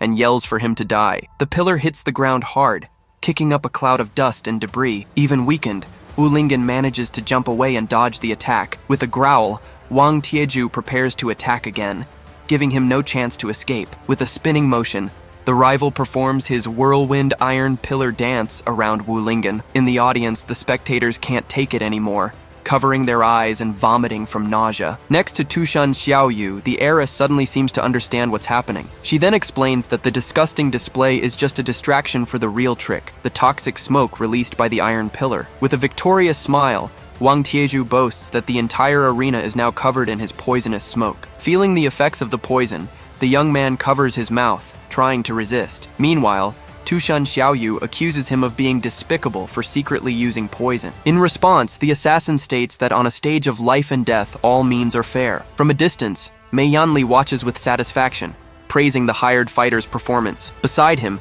Xiao Huohuo comments that he almost fell for the trick, but the instructor corrects him, saying that he did, in fact, fall for it. Soon after, Wang Tieju charges forward with a cry, ordering his opponent to die in agony. However, paralyzed by the poison, the young man wonders what's happening, as his body won't move and his head aches. Gradually, his expression shifts to panic as he realizes the gravity of the situation. Seeing his rivals struggle, the assassin taunts him for still trying to fight without being able to use even 10% of his strength. He then approaches for the final blow, promising to end the suffering quickly. With that, the pillar is swung straight into the young man's face, forcing him back with injuries as his enemy watches with contempt. Right after, he begins the frenzied iron pillar dance, landing a sequence of brutal blows. The barrage of attacks hits his body relentlessly, and the young man just endures the impacts. In the audience, Murong Chan shouts for him to stop fighting, while Tianji worries about the impending defeat. Desperate, the fox begs the instructors to stop the match immediately. However, Mei Rengsing replies that he can't stop the fight, as the boy still has the ability to fight back. Despite this, the sequence of blows continues to hit his body without mercy. From afar, Bai Di watches and questions if this is all the strength he has, disappointed by what she sees. With his opponent already weakened, Wang Tieju prepares for the final attack. A moment later, the pillar strikes its target dead on, splattering blood across the arena. The scene leaves everyone in the audience shocked, and even the assassin himself is surprised by the outcome. Still, the young man manages to catch the iron pillar with his hands, stopping the attack. Not understanding, his enemy questions why he is still resisting with the little strength he has left. Wounded, the young man explains that because he has little energy, he needs to put everything he has into a single punch. With a scornful smile, the rival asks if he really believes such a weak punch could hurt him. In that same instant, the fist hits the side of Wang Tieju's body. Immediately, his expression changes to shock as he feels the impact. Suddenly, a wave of energy explodes from within his body, and he screams as he takes the damage. The force of the punch spreads across the arena in rings of energy, expanding from the point of impact. The explosion is so powerful it can be seen from the audience, leaving all the spectators speechless. His body wounded, Wang Tieju stares at the young fighter, unable to believe what just happened. Finally, with a last breath, the assassin falls to the arena floor, completely defeated. Standing and covered in wounds, Wu Lingyan simply declares that he has won the fight. Fallen on the ground, Wang Tieju mutters that defeat is impossible. He then questions how his opponent managed to beat him so easily, even while poisoned. Wu Lingyan simply turns away without giving a direct answer. Then, with a serious look, the young man reveals that was the power he possessed even when weakened. Not understanding, the defeated man calls him a monster, shocked by the revelation. Soon after, Instructor Mei Rengsing announces that the winner of the round is Wu Lingyan. With a subtle smile, the young man celebrates his victory. Next, the instructors decide to disperse the poison mist left in the arena. With that, Huang Luhong launches a device that flies over the battlefield. The artifact releases an antidote that falls like rain, healing everyone affected by the poison. Feeling the rain, Wu Lingyan realizes his strength has been restored. At that moment, Murong Chan runs towards him and congratulates him on his victory. With a hug, she praises him for being even more powerful than she imagined. The scene awakens the fury of Tushan Xiaoyu, who advances towards them with a threatening glare. As the young man is being hugged, the fox girl gets closer and closer, ready to intervene. With a shout, Tushan Xiaoyu places herself between them and warns Murong Chan not to get so close to Lingyan. The girl tries to justify herself, but the fox girl accuses her of being interested in his body. From a distance, Xiao Huohuo complains that he should be the one surrounded by beautiful girls, and Mei Yanli asks him why he thinks that. Soon, the instructor admits that the winner's strength truly exceeded his expectations. Then, Mei Yanli asks Xiao Huohuo if he's sure he can handle that opponent. With an aura of confidence, the young man replies that the word lose doesn't exist in his dictionary. At that moment, Xiao Chunhuo appears from behind and finds him 500 spirit stones for setting fire to the academy. Annoyed, the young man questions him about the penalty, but Mei Yanli holds him back so he won't be impulsive. In a whisper, he warns that the man is in charge of discipline at the academy and is also the dean's uncle. Xiao Chunhuo just watches the scene with a serious and intimidating expression. With that, Mei Yanli points out that the dean is watching the commotion from a distance. Reluctantly, Xiao Huohuo agrees to pay the fine and hands over a bag of spirit stones. Immediately, he receives another punishment, this time for 1,000 stones, for maliciously attacking an academy staff member. While Mei Yanli tries to calm him down, the young man yells in anger but ends up agreeing to pay. As soon as the two walk away, he kneels on the ground and swears he'll make the dean and that old man pay double for what they did. Falling to the ground with accumulated rage, Xiao Huohuo cast one last look towards Wu Lingyan, as if blaming him for his frustrations as well. Suddenly, Wu Lingyan shivered, feeling a cold chill run down his spine. He quietly commented that the air had turned strange, leaving Tushan Xiaoyu intrigued. Soon, Tianji congratulated him on his victory against a 5-star assassin. But Wu Lingyan replied seriously that the fight hadn't been as simple as it looked. With a sly smile, the informant revealed that the battle had yielded valuable information on Wang Tieju, which he could sell for a good price on the black market. At that moment, Instructor Mei Rengsing called out to Tianji, reminding him that he still had to participate in the first round. Surprised, the boy realized it was his turn to fight. With firm and cautious steps, he climbed into the arena to face his opponent. On the other side, Yu Jiaxue, a young man with red hair and a calm gaze, waited in silence. In the upper seats, Dean Yu Tianxing confirmed to Huang Luhong that the young man was, in fact, his useless grandson. He then explained that because he refused to learn the family's techniques, he had no choice but to send him to the academy. In the audience, the revelation caused a stir among the students, who whispered about the competitor's identity. While Wu Lingyan's group showed concern, Tianji remained calm and declared that his boss was underestimating him. With his book in hand, he stated that even without great combat skill, intelligence could make up for the difference in strength. Facing Yu Jiaxue, he revealed that he already had a lot of information on him since he was the dean's grandson. Confidently, he declared that by using the secret techniques of the Tianji sect, he would never go down without a fight. As soon as the instructor announced the start of the match, the two stared at each other intensely. Soon, Tianji activated his divine technique, and a celestial eye opened on his forehead. Surprised, Tushan Xiaoyu explained that it was a secret skill of the Tianji sect, mastered by few, capable of seeing the future. Observing Tianji's stance, she commented that he had really been saving an ace for this moment. Meanwhile, Yu Jiaxue prepared himself, curious to see the power of that technique. Concentrating, Tianji initiated the Tianji deduction. The technique revealed an 85% chance that Yu Jiaxue would open the fight with an earth attack. Immediately after, Yu Jiaxue used the earth and rock thrust, forcing Tianji to quickly jump aside to dodge. From a distance, Yu Jiaxue watched as the boy balanced himself on one of the rocks. With a confident smile,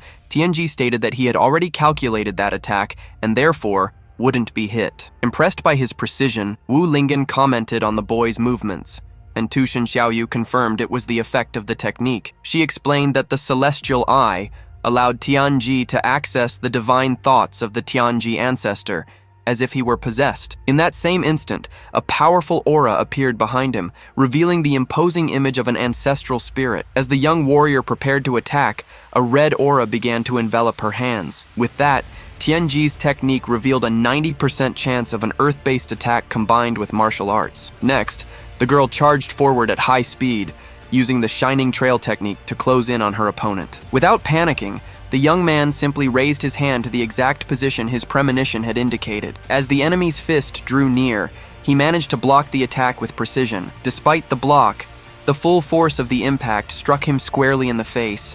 The blow sent the young visionary flying backward, and he fell unconscious on the arena floor. As his opponent watched, the young man lay on the ground, completely defeated. From the audience, Wu Lingen and Tushan Xiaoyu shouted the student's name, stunned by the outcome. Though injured, the boy was already back on his feet, jotting in his notebook about needing to calculate the difference in strength next time. Right after finishing his notes, he collapsed again, leaving Wu Lingen even more concerned. Just then, Instructor Mei Renxing congratulated the young master on his victory, while Wu Lingen wondered if his companion would be okay. In the upper seats, the dean commented on the fighter's progress, but lamented that he still refused to use the Yu family's techniques. After the fight, the winner glanced at the instructors in the sky and then turned to leave the arena. At that, Instructor Mei Renxing permitted him to step down from the stage. Soon after, Wu Lingen was carrying his colleague on his back, praising him for his strength and his third eye technique. With a swollen face, the young man replied that he didn't need to learn it,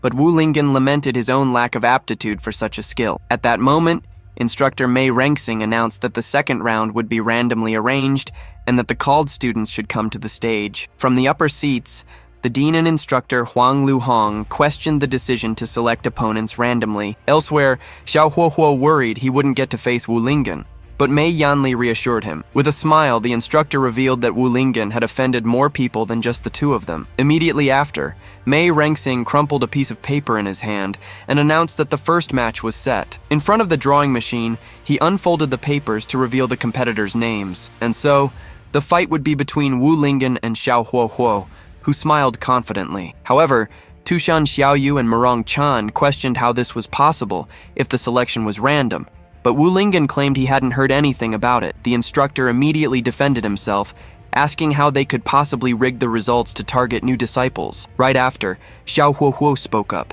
saying he believed Instructor Mei wouldn't show favoritism to anyone. Seeing her rival's hesitation, Tushan Xiaoyu accused him of being arrogant and afraid to fight. With a serious look, Wu Lingen cut her off, stating that was enough talk. He then declared that to get into a better class, he couldn't back down one bit. While Murong Chan and Tushan Xiaoyu admired their companion's serious demeanor, the visionary took the opportunity to note their interest. With both opponents in position, the arena fell silent, awaiting the start of the match. With a smirk, Xiao Huohuo remarked that he didn't expect his rival to actually have the guts to come up and fight. Then, the young man lunged forward to settle old and new grudges at once, striking the arena floor with his weapon. Immediately, Tushan Xiaoyu complained about the surprise attack, but Instructor Mei Renxing pretended he had already announced the start of the match. Annoyed, the fox concluded that everyone at the academy seemed to be targeting her brother. In the arena, The two fighters exchanged a flurry of high-speed blows. With a swift move, the aggressor created an afterimage to confuse his opponent. Just as a spectator shouted a warning, Wu Lingen was already turning to face the attack coming from behind. He then threw a quick punch, and Xiao Huohuo acknowledged that the boy's speed was indeed impressive. Immediately after, a massive explosion of blue energy erupted across the arena. Without backing down, the challenger used his own arm to block the advancing blue flames. With that, his opponent claimed to have already figured out his fighting style and vowed not to let him get close. Feeling the heat from the energy, Wu Lingen blew on his own hand to cool it down. Suddenly, the young man's expression changed as he realized something important. With a shout, Xiao Huohuo invoked the 3,000 Fire Dragons technique, unleashing two enormous creatures of blue flame. The intense heat from the flames forced his opponent to retreat, realizing he couldn't block the attack with his body. From a distance, Mei Yanli watched with satisfaction, encouraging the attack to corner the adversary. Meanwhile, Bai Di watched the fight, hoping Wu Lingen would finally reveal his demonic techniques. Trapped at the edge of the arena, he saw his enemy prepare a new attack to finish him off for good. Right after, the twin dragons entering the sea technique charged toward Wu Lingen, who braced for the imminent impact. With a shout, Wu Lingen declared he had no choice but to use his full strength. Meanwhile, Murong Chan and Tianji watched with excitement, eager to see what move he would use. With his hands in position, the young man prepared to execute one of his immortal techniques. Then he shouted, "Chest press exercise!" releasing a wave of energy that repelled the blue flames. Shocked, Xiao Huohuo protested that it was nowhere near an immortal technique, while the challenger boasted that he had developed it from his workout experience. With that, his opponent admitted he had some skill, but warned that his tricks weren't over yet. Soon after, the dragon energy dispersed, exploding into small flames around the young fighter. In an instant, the flames transformed into dozens of small fire lotus flowers. With the arena covered in flames, Xiao Huohuo dared him to catch them with his bare hands. Faced with the new threat, Wu Lingen decided he needed to use an even stronger immortal technique. Right after, he executed the side-to-side jump immortal technique. At that moment, Zhang Ma, watching from afar, wondered if he had learned his technique, only to be scolded by a colleague. With swift movements, the young man created multiple images of himself that moved around the arena. Annoyed, Xiao Huohuo realized his rival was using the airflow from his movements to push the flames away.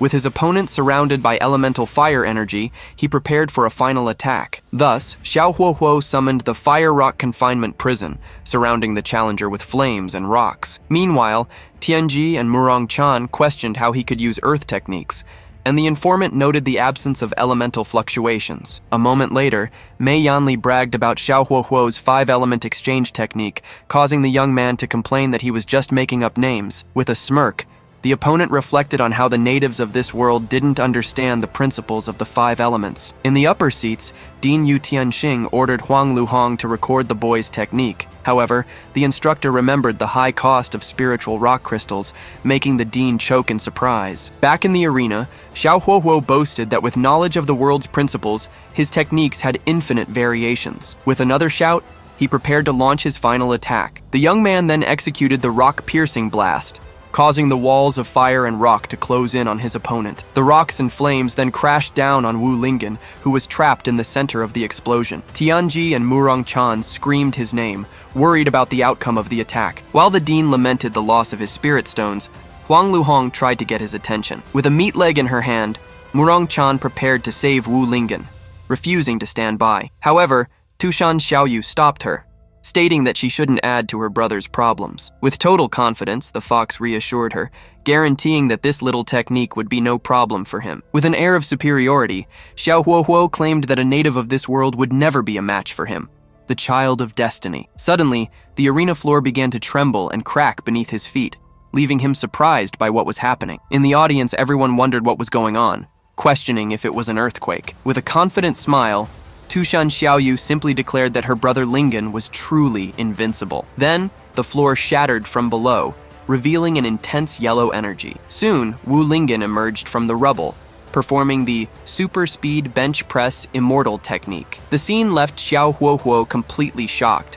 wondering how it was possible. At this, Tushan Xiaoyu explained that those stone slabs were nothing compared to her brother's normal training. Amidst the debris, the challenger commented that this weight was still too light for him. Annoyed, Xiao Huohuo refused to believe that someone from this world could embarrass him. Then, the young man declared that, as the chosen one, There was no way he could lose to some random nobody. With that, he used the metal borrowing Earth's momentum technique to strengthen his weapon. Soon after, he prepared to deliver the thunder strike against his opponent. In the upper seats, the dean lamented that rage had clouded his grandson's judgment, making him forget his opponent's greatest skill. Back in the arena, Wu Lingen prepared to use another of his immortal techniques. As the attack descended, the young man executed the body rotation exercise. With a spinning kick, he struck the enemy's weapon head-on, shattering it to pieces. The impact of the blow was reflected in Xiao Huohuo's eyes as he watched his weapon get destroyed. With his rival disarmed, Wu Lingen turned and declared that he had lost. In the audience,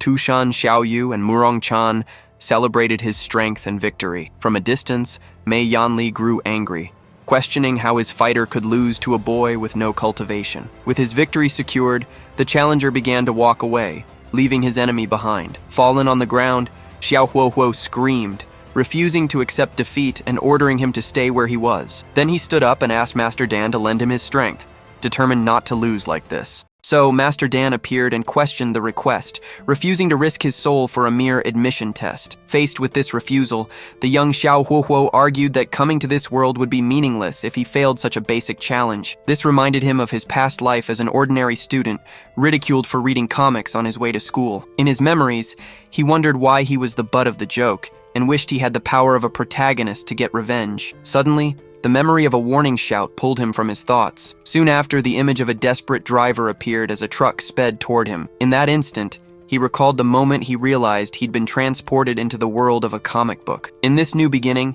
he became an outcast young master, constantly humiliated by others who threw mud at him. Still, he looked at a ring on his finger, determined to no longer be treated as worthless. He soon remembered that inside the ring lived the spirit of a powerful cultivator named Master Dan. With his mentor's help, he advanced rapidly in his cultivation and reached the Qi refinement stage. As soon as he gained strength, he made sure everyone who had bullied him got what they deserved. His remarkable performance made him stand out among his generation and earned him his family's respect. He then revealed that his goal was to become the patriarch to prove he was no longer weak. Back in the present, he declared that since he possessed a special ability, he couldn't be defeated by a mere side character. The master sighed, complaining, but finally agreed to help the boy. He then used a burst of energy to transfer his accumulated qi, warning that he could only provide support for a short time. The young man smiled, absorbing the bright energy and assuring his ally there was no need to worry. From a distance, Huang Luhong commented to Dean Yu Tianxing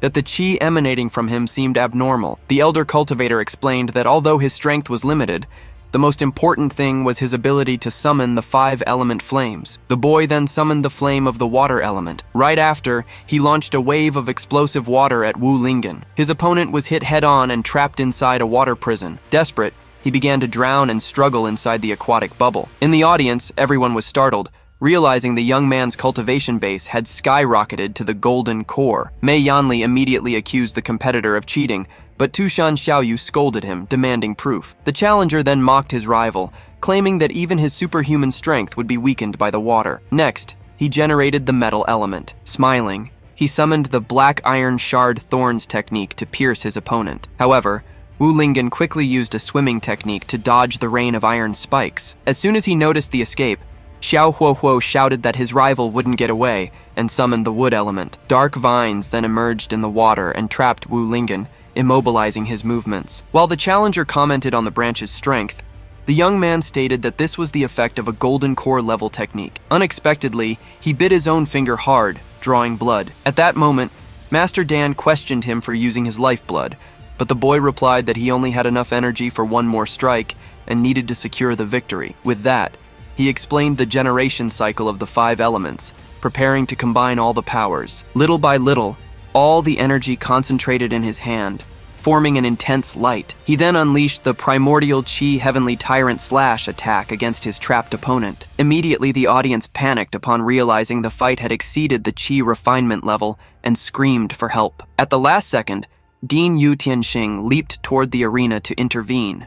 He quickly released a red energy barrier to suppress the attack's shockwave. As the barrier contained the explosion, a student remarked that enrolling here was the right decision, despite the dean's exposed prosthetic leg. Behind his attack, the young man shouted that he would no longer be ignored, and that he had to win at any cost. The energy beam finally struck the water prison head-on, completely engulfing Wu Lingen's silhouette. Even inside the bubble, his opponent apologized and clenched his fist tightly, shattering the vines. The boy then watched his enemy's reaction. Wu Lingen declared he had a greater reason not to lose. He then prepared to use an immortal art technique called Common Straight Punch. The blow collided directly with the energy beam, sending the challenger's robe flying back from the impact. Not understanding the force of that attack, Xiao Huohuo watched the clash. Soon, a massive explosion formed at the point of collision, while the young man questioned how it was possible. A few moments later, the light from the explosion completely swallowed the arena. Protected by the barrier, the students commented that the shockwave would have been fatal without the dean's help. Amidst the chaos,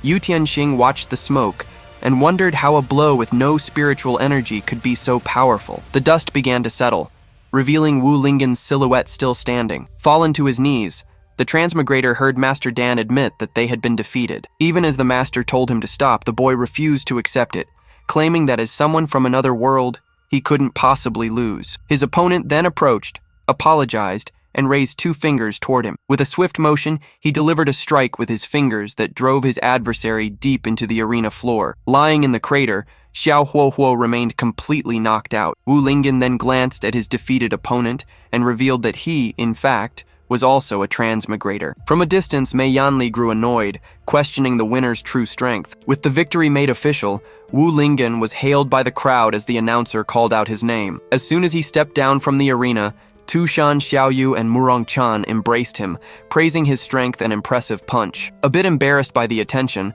the young man commented that the effort of the fight had drained a lot of his energy. Murong Chan quickly reassured him, saying she had plenty of food for him to recover. Just then, she pulled a giant piece of meat from inside her clothes to offer the fighter. Tushan Xiaoyu immediately scolded her, telling her not to keep her storage pouch in such a strange place. To this, Murong Chan replied it was the place with the most room, leaving the fox girl flustered. As the young cultivator ate, the fox girl watched her rival and decided she would learn to cook, so she wouldn't give her any more chances. Soon after, Mei Yanli interrupted the group, asking if they weren't going to step down so the next competitors could fight. As he walked away, the winner had a sudden idea and stopped in his tracks. He then ran back towards Xiao Huohuo, who was still lying on the ground. The young man then crouched down and offered a piece of meat to his rival, asking if he'd like some too. The defeated opponent just stared at the offered meat, not saying a single word. In a swift motion, Xiao Huohuo slapped the food away and shouted that he didn't need anyone's pity. As the loser walked away,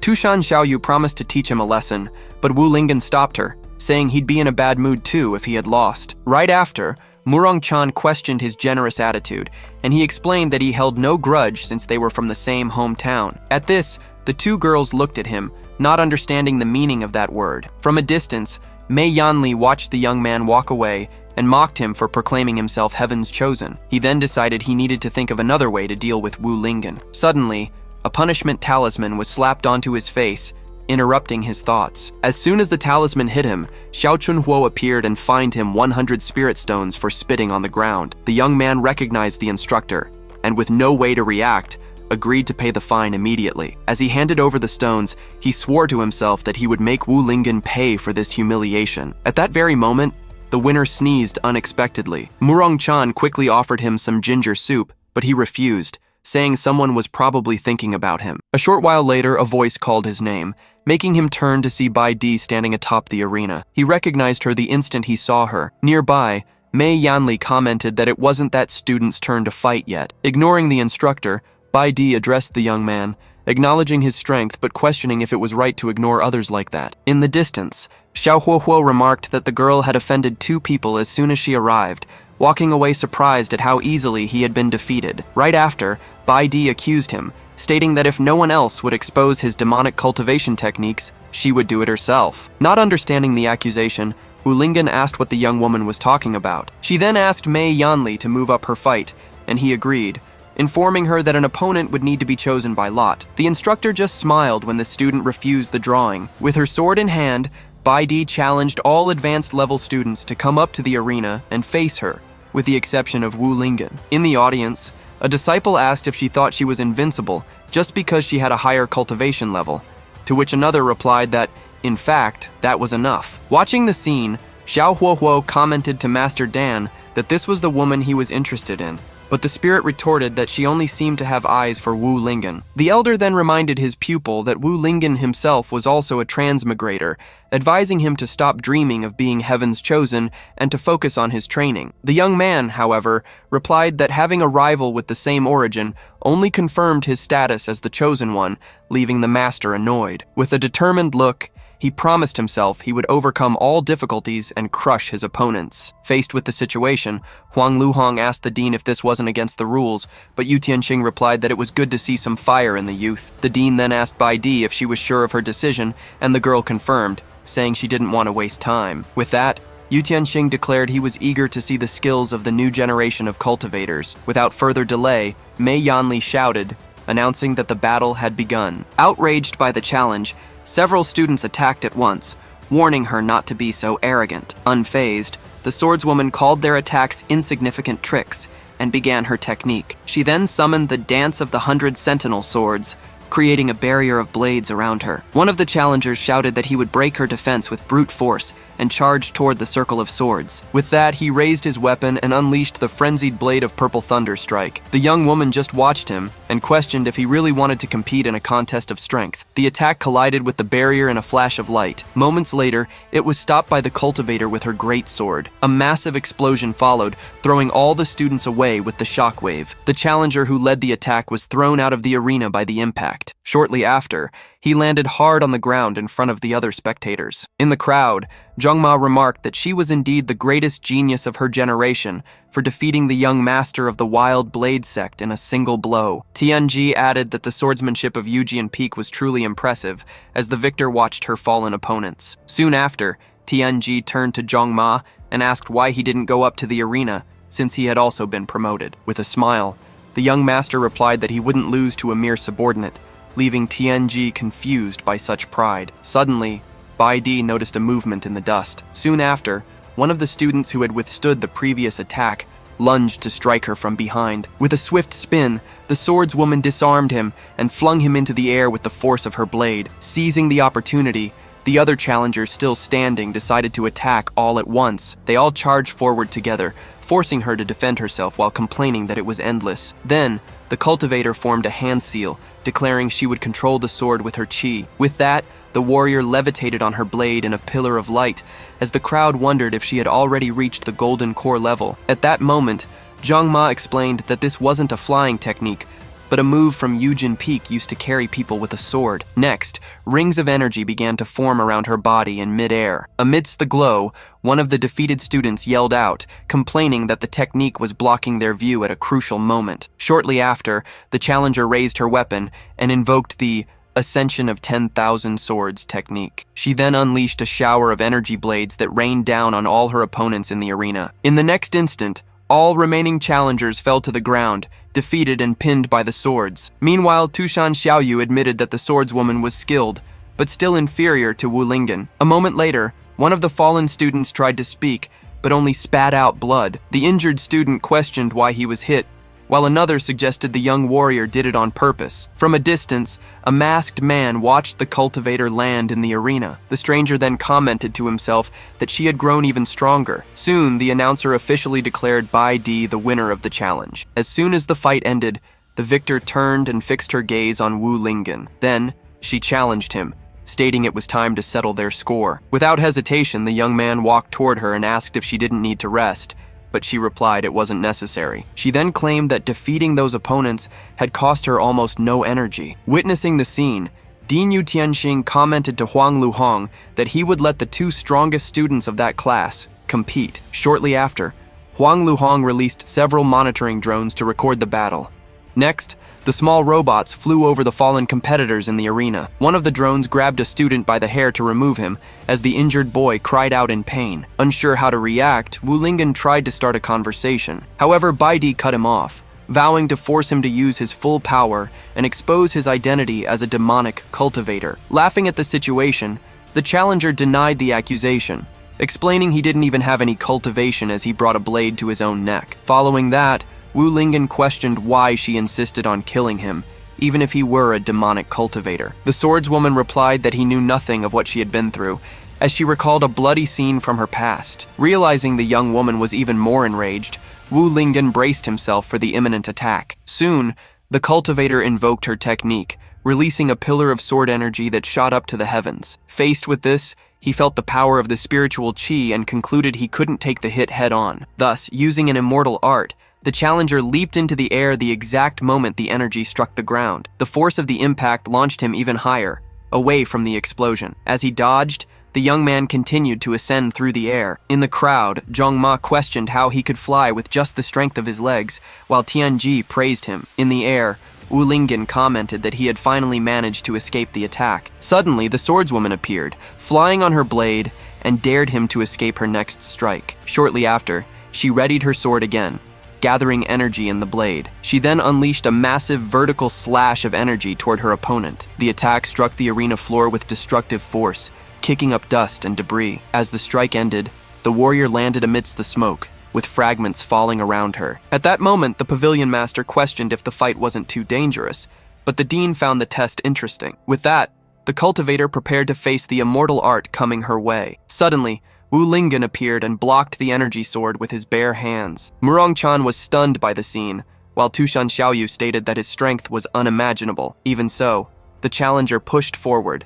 determined to force him to reveal his true trump cards. Soon she invoked a technique that created a vortex of swords in the sky above his head. Next, the young woman launched a shower of spiritual blades toward her rival. Lying on the ground, the young man simply opened his mouth and began to suck in all the energy from the attack. The swords then crashed against his body, which absorbed the full impact. The scene then revealed that Wu Lingen had stopped all the blades, to his opponent's complete astonishment. In the distance, the instructor watched intently, commenting on how familiar it all seemed. Next, the cultivator gathered the energy from the swords into a sphere and held it in his hands. Calmly, he tossed the sphere back to the challenger and told her she was no match for him. The sphere fell to the ground as the warrior glared at him furiously. With a determined expression, the swordswoman declared that she would never surrender to a demonic cultivator. At that moment, the story flashed back 10 years to the past, to Yujian Peak, where a child's voice was calling for her mother. Back then, a young Bai Di, only 5 years old, celebrated as she managed to feel spiritual energy for the very first time. Right after, her mother hugged little Bai Di, praising her for guiding qi into her body at just 5 years old. With conviction, Hua Yue declared she was certain her daughter would become the greatest of masters and make Yujian Peak a better place. The girl then promised to work hard, as her mother praised her for being so obedient. Suddenly, a male voice interrupted, telling her not to raise the child so naively. At that moment, Bai Jianren, the girl's father, criticized her for being proud of just sensing qi. He claimed she couldn't lead the sect that way. Hua Yue immediately scolded him, reminding him of his own childhood failures, but he retorted that talent without a strong heart was useless. Ignoring her husband, the mother called her daughter to celebrate her birthday with a special meal. As they walked together, Hua Yue explained that her father was right. Because she was a woman, she would need to be even stronger to lead the sect. With these words of encouragement, the little girl immediately sat down to meditate, vowing to train hard until she reached the qi refinement stage. From a distance, her father watched in silence and said he would return to check on her training progress. As soon as he turned away, he hid in a corner. Hidden, the man began to cry, wondering if he had been too harsh with his words. Unexpectedly, his wife appeared and startled him, saying she heard him because he was making so much noise. She then teased him for acting so severe when he hated to see their daughter suffer, but he replied that he needed to be a strict father and leader to guide her. Hua Yue questioned if his dignity meant crying hidden in a corner, leaving him speechless. Bai Jianren then reflected that the world of cultivation was dangerous. A little suffering now would be better than losing her life in the future. With that, he stated with conviction that his daughter was, without a doubt, the most exceptional genius of the younger generation. That night, her mother watched the little girl meditate, thinking she needed to bring her more clothes because of the wind. Meanwhile, Yujian Peak remained silent under the moonlight. Alone in the garden, little Bai Di continued to practice her cultivation. As she meditated,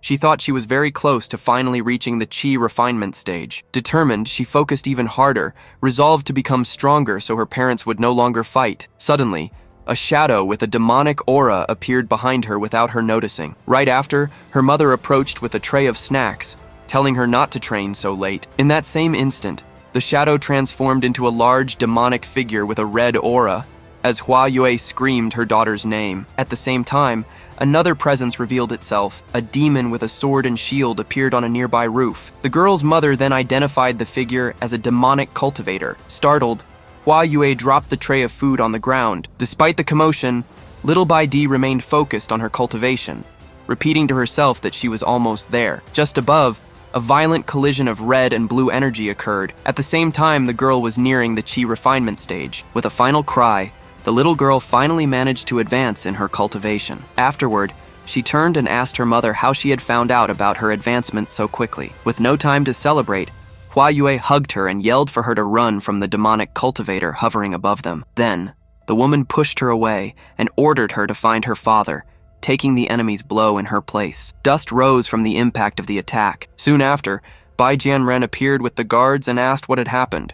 His eyes widened in shock. Before him, the demon held its sword embedded in his wife's chest, who was shielding their daughter with her own body. With a furious roar, the patriarch summoned a chain technique to bind the intruder. The energy chains wrapped around the enemy's body, immobilizing him. While his opponent was restrained, Jianren leaped into the air, preparing a final strike with his sword. With that, he delivered a devastating slash that came down on the demon with all his might. After defeating the creature, the father rushed to support Hua Yue and tried to reassure her, saying everything was okay. The daughter then warned that her mother was bleeding a lot, but he just replied that he already knew. With her last breath, the woman apologized. As she died, she lamented not taking good care of her daughter, leaving little Bai Di stained with blood. With one last desperate call, Hua Yue's hand fell lifelessly to the ground. The little girl then tried to wake her, begging her to open her eyes. Then, the father turned to his daughter and reminded her that it was her birthday. He held her tightly, crying. Bai Jianren handed her a sword and told her to protect herself,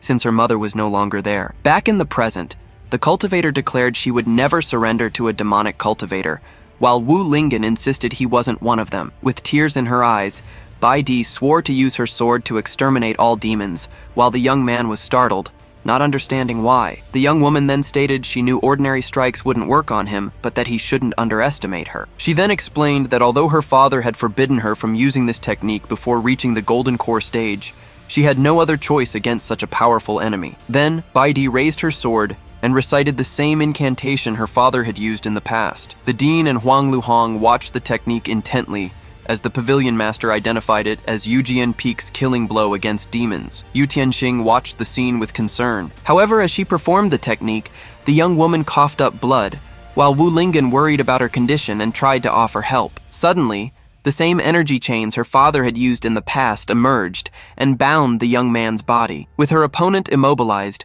the cultivator prepared to unleash her extermination technique. Right after, she launched the final sword strike, shouting the technique's name with all her might. The attack hit the arena floor with a devastating impact, kicking up a huge cloud of dust and debris. In the audience, Murong Chan watched with concern, but Tushan Xiaoyu reassured her, saying he probably wouldn't mind. Facing the dust, the girl told herself that this strike, created to kill demons, would be more than enough to defeat him. However, from within the smoke, an unexpected voice called out. The competitor turned in surprise, not understanding what was happening. Soon, Wu Lingen emerged from the dust completely unharmed and asked if she was finished with her attack, leaving her completely stunned. But Bai Di then asked what kind of demonic cultivator he was to have taken no damage. In response, however, Wu Lingen simply clarified that he wasn't a demonic cultivator. Still, completely ignoring him, she began to wonder if something was wrong with her own technique. She then wondered if she failed because she hadn't yet reached the Golden Core stage. She concluded that with more strength, she could have easily defeated him. Meanwhile, from the audience,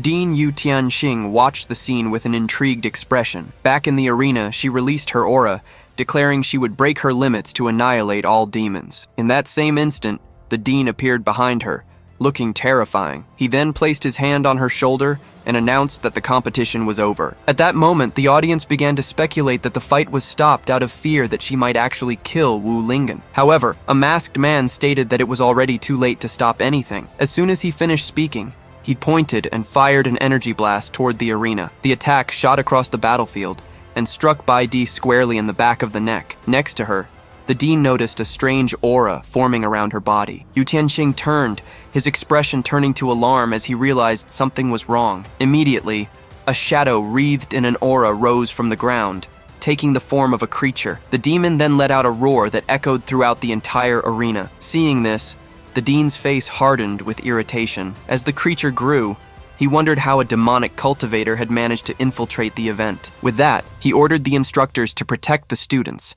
as he would deal with the threat himself. After the order, Baidi dropped to her knees, unable to understand what was going on. At that instant, the demonic creature turned and advanced toward one of the students. Seeing this, she was struck by a memory of a demon attacking her family. Soon after, the monster leaped to attack, while the dean ran to intercept it. Even though she wanted to fight, the girl realized her body was completely paralyzed. To protect her, Yu Tianxing jumped in front and blocked the demon's blow. Meanwhile, from the audience, the masked man commented that the situation wasn't chaotic enough yet. He then ordered his followers to move. In that same instant, several shadowy creatures appeared throughout the arena. Examiner Huang Luhong then realized there was more than one demonic cultivator on site. In turn, Instructor Mei Yanli offered to hold off the creatures, telling Xiao Chunhuo to take the students to a safe place. With a confident smile, he declared that the demons couldn't harm him because of his sacred body. As soon as the creatures attacked him, they were all repelled by an energy barrier around his body. At that moment,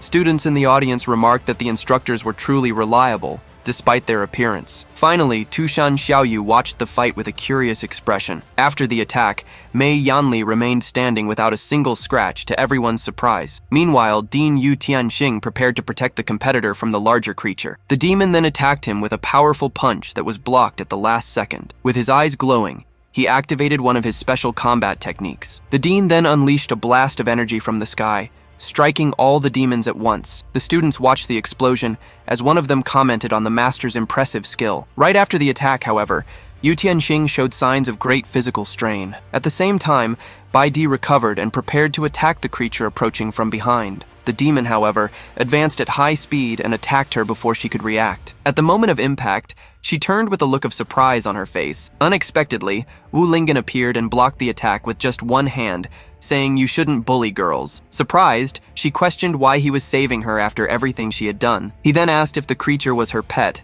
which only angered her more. She then pointed out that even though she'd treated him like a demon, he still helped her. With a smile, Wu Lingen replied that what's important is the kindness in one's heart, a lesson he learned from his father. He then said he considered her a good person, which is why he couldn't let her be defeated. Bai Di then warned him of two demons approaching from behind. Without turning around, he prepared to use one of his techniques. With a quick spin, he executed a strike that released a wave of energy. The impact of the technique completely disintegrated both creatures in an instant. From afar, the dean remarked that the boy was interesting for being able to defeat such a threat. Next, Yu Tianxing released his aura and prepared to eliminate the remaining demons. The master then fired a rain of energy projectiles that hit the entire arena. The larger demonic creature, however, began to rise again from the rubble. The roar froze them in place for a moment. At that instant, Wu Lingen realized the creature was transforming and prepared to act. With a swift movement, he used a technique to intercept the sword strike. He managed to stop the blade with his bare hands as the monster roared. The girl, however, insisted that she also needed to fight and readied her weapon again. Right after,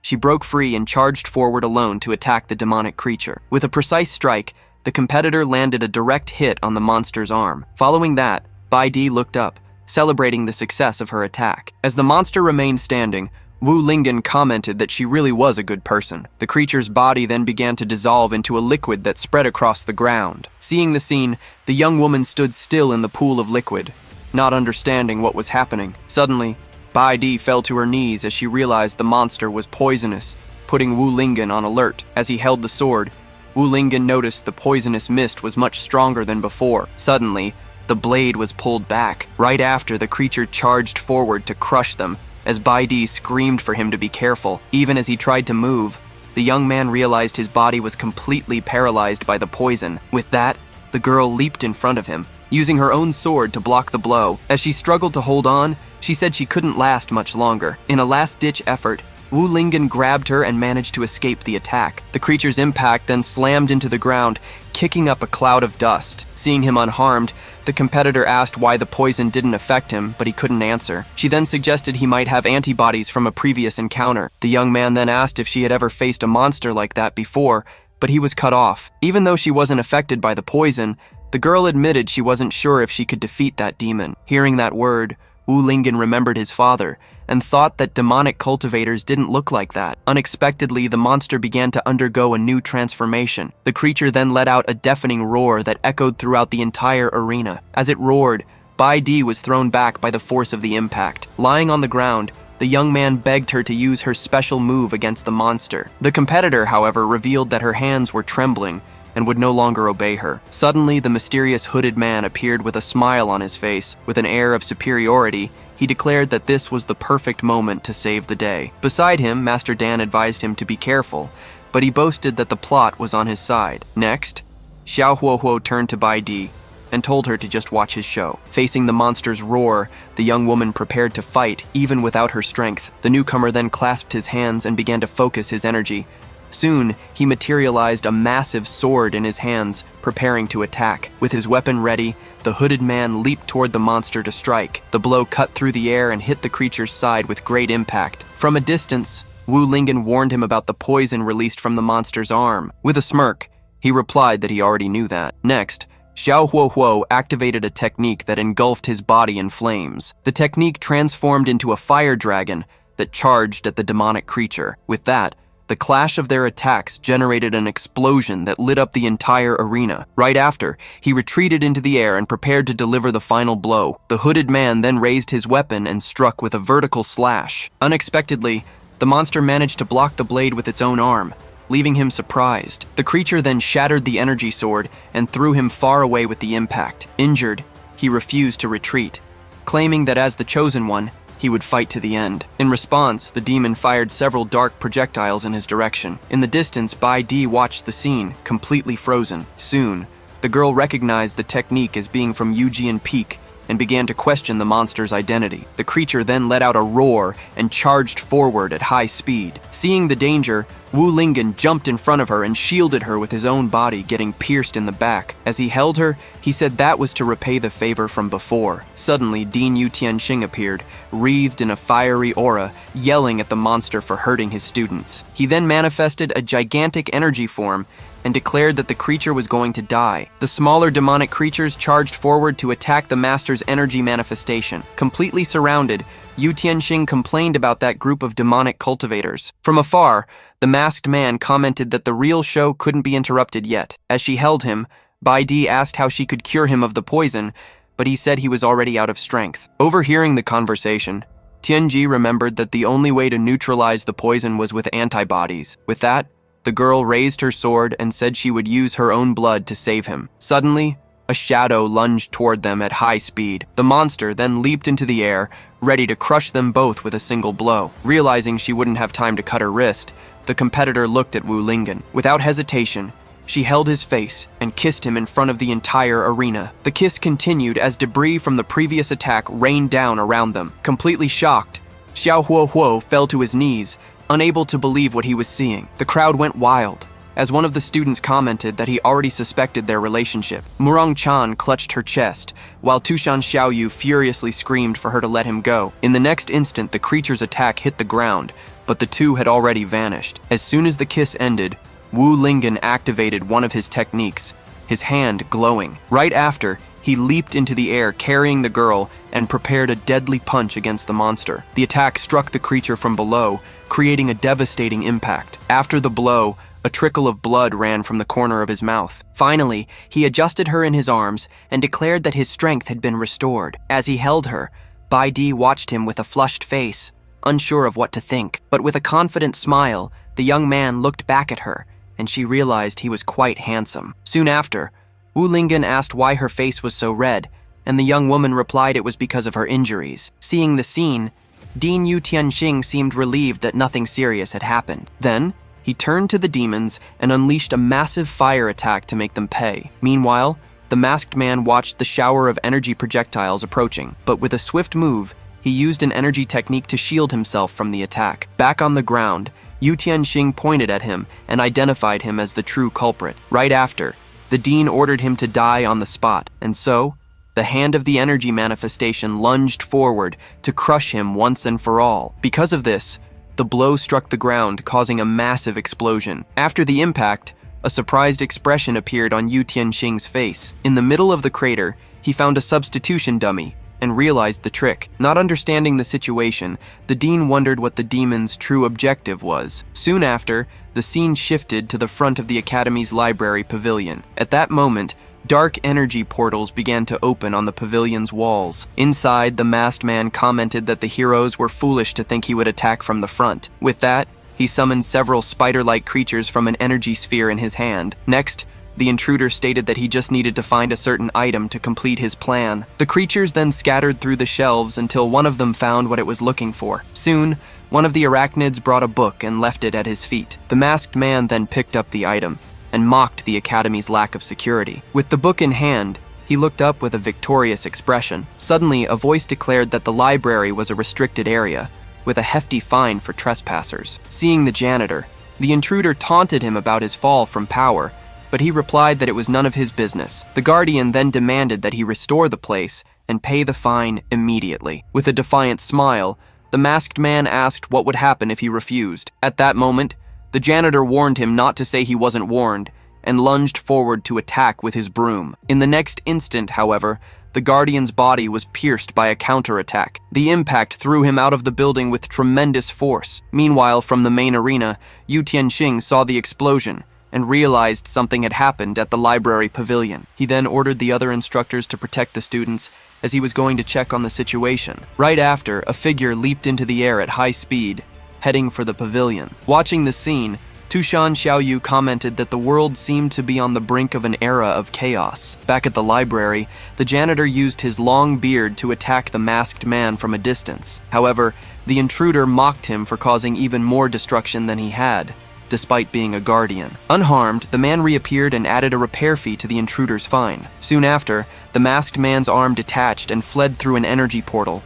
taking the book with it. As his body regenerated, he complained that the old man was still as irrational as ever, even after so many years. In turn, the guardian simply watched him with a serious expression, not backing down. He then stated that one didn't need to be reasonable with demons, and charged forward to attack. The janitor struck with his broom but was blocked by a dark energy barrier. Despite the block, he kept up the pressure and managed to nullify his opponent's defense. Shortly after, a different gleam appeared in the guardian's eye as he prepared for his next move. With a quick spin, the masked man landed a direct hit. The janitor, however, managed to block it with the broom handle and nullify the attack. The force of the impact generated an energy wave that destroyed part of the pavilion. Facing the guardian, the intruder claimed that the strength he had amassed over the years was beyond his imagination. He then remembered when he was almost killed in the past, at his peak. In the memory, the red-bearded man appeared with a sword, facing him after his defeat. The masked man revealed that although he lost the fight, he managed to steal half of a secret manual. At that moment,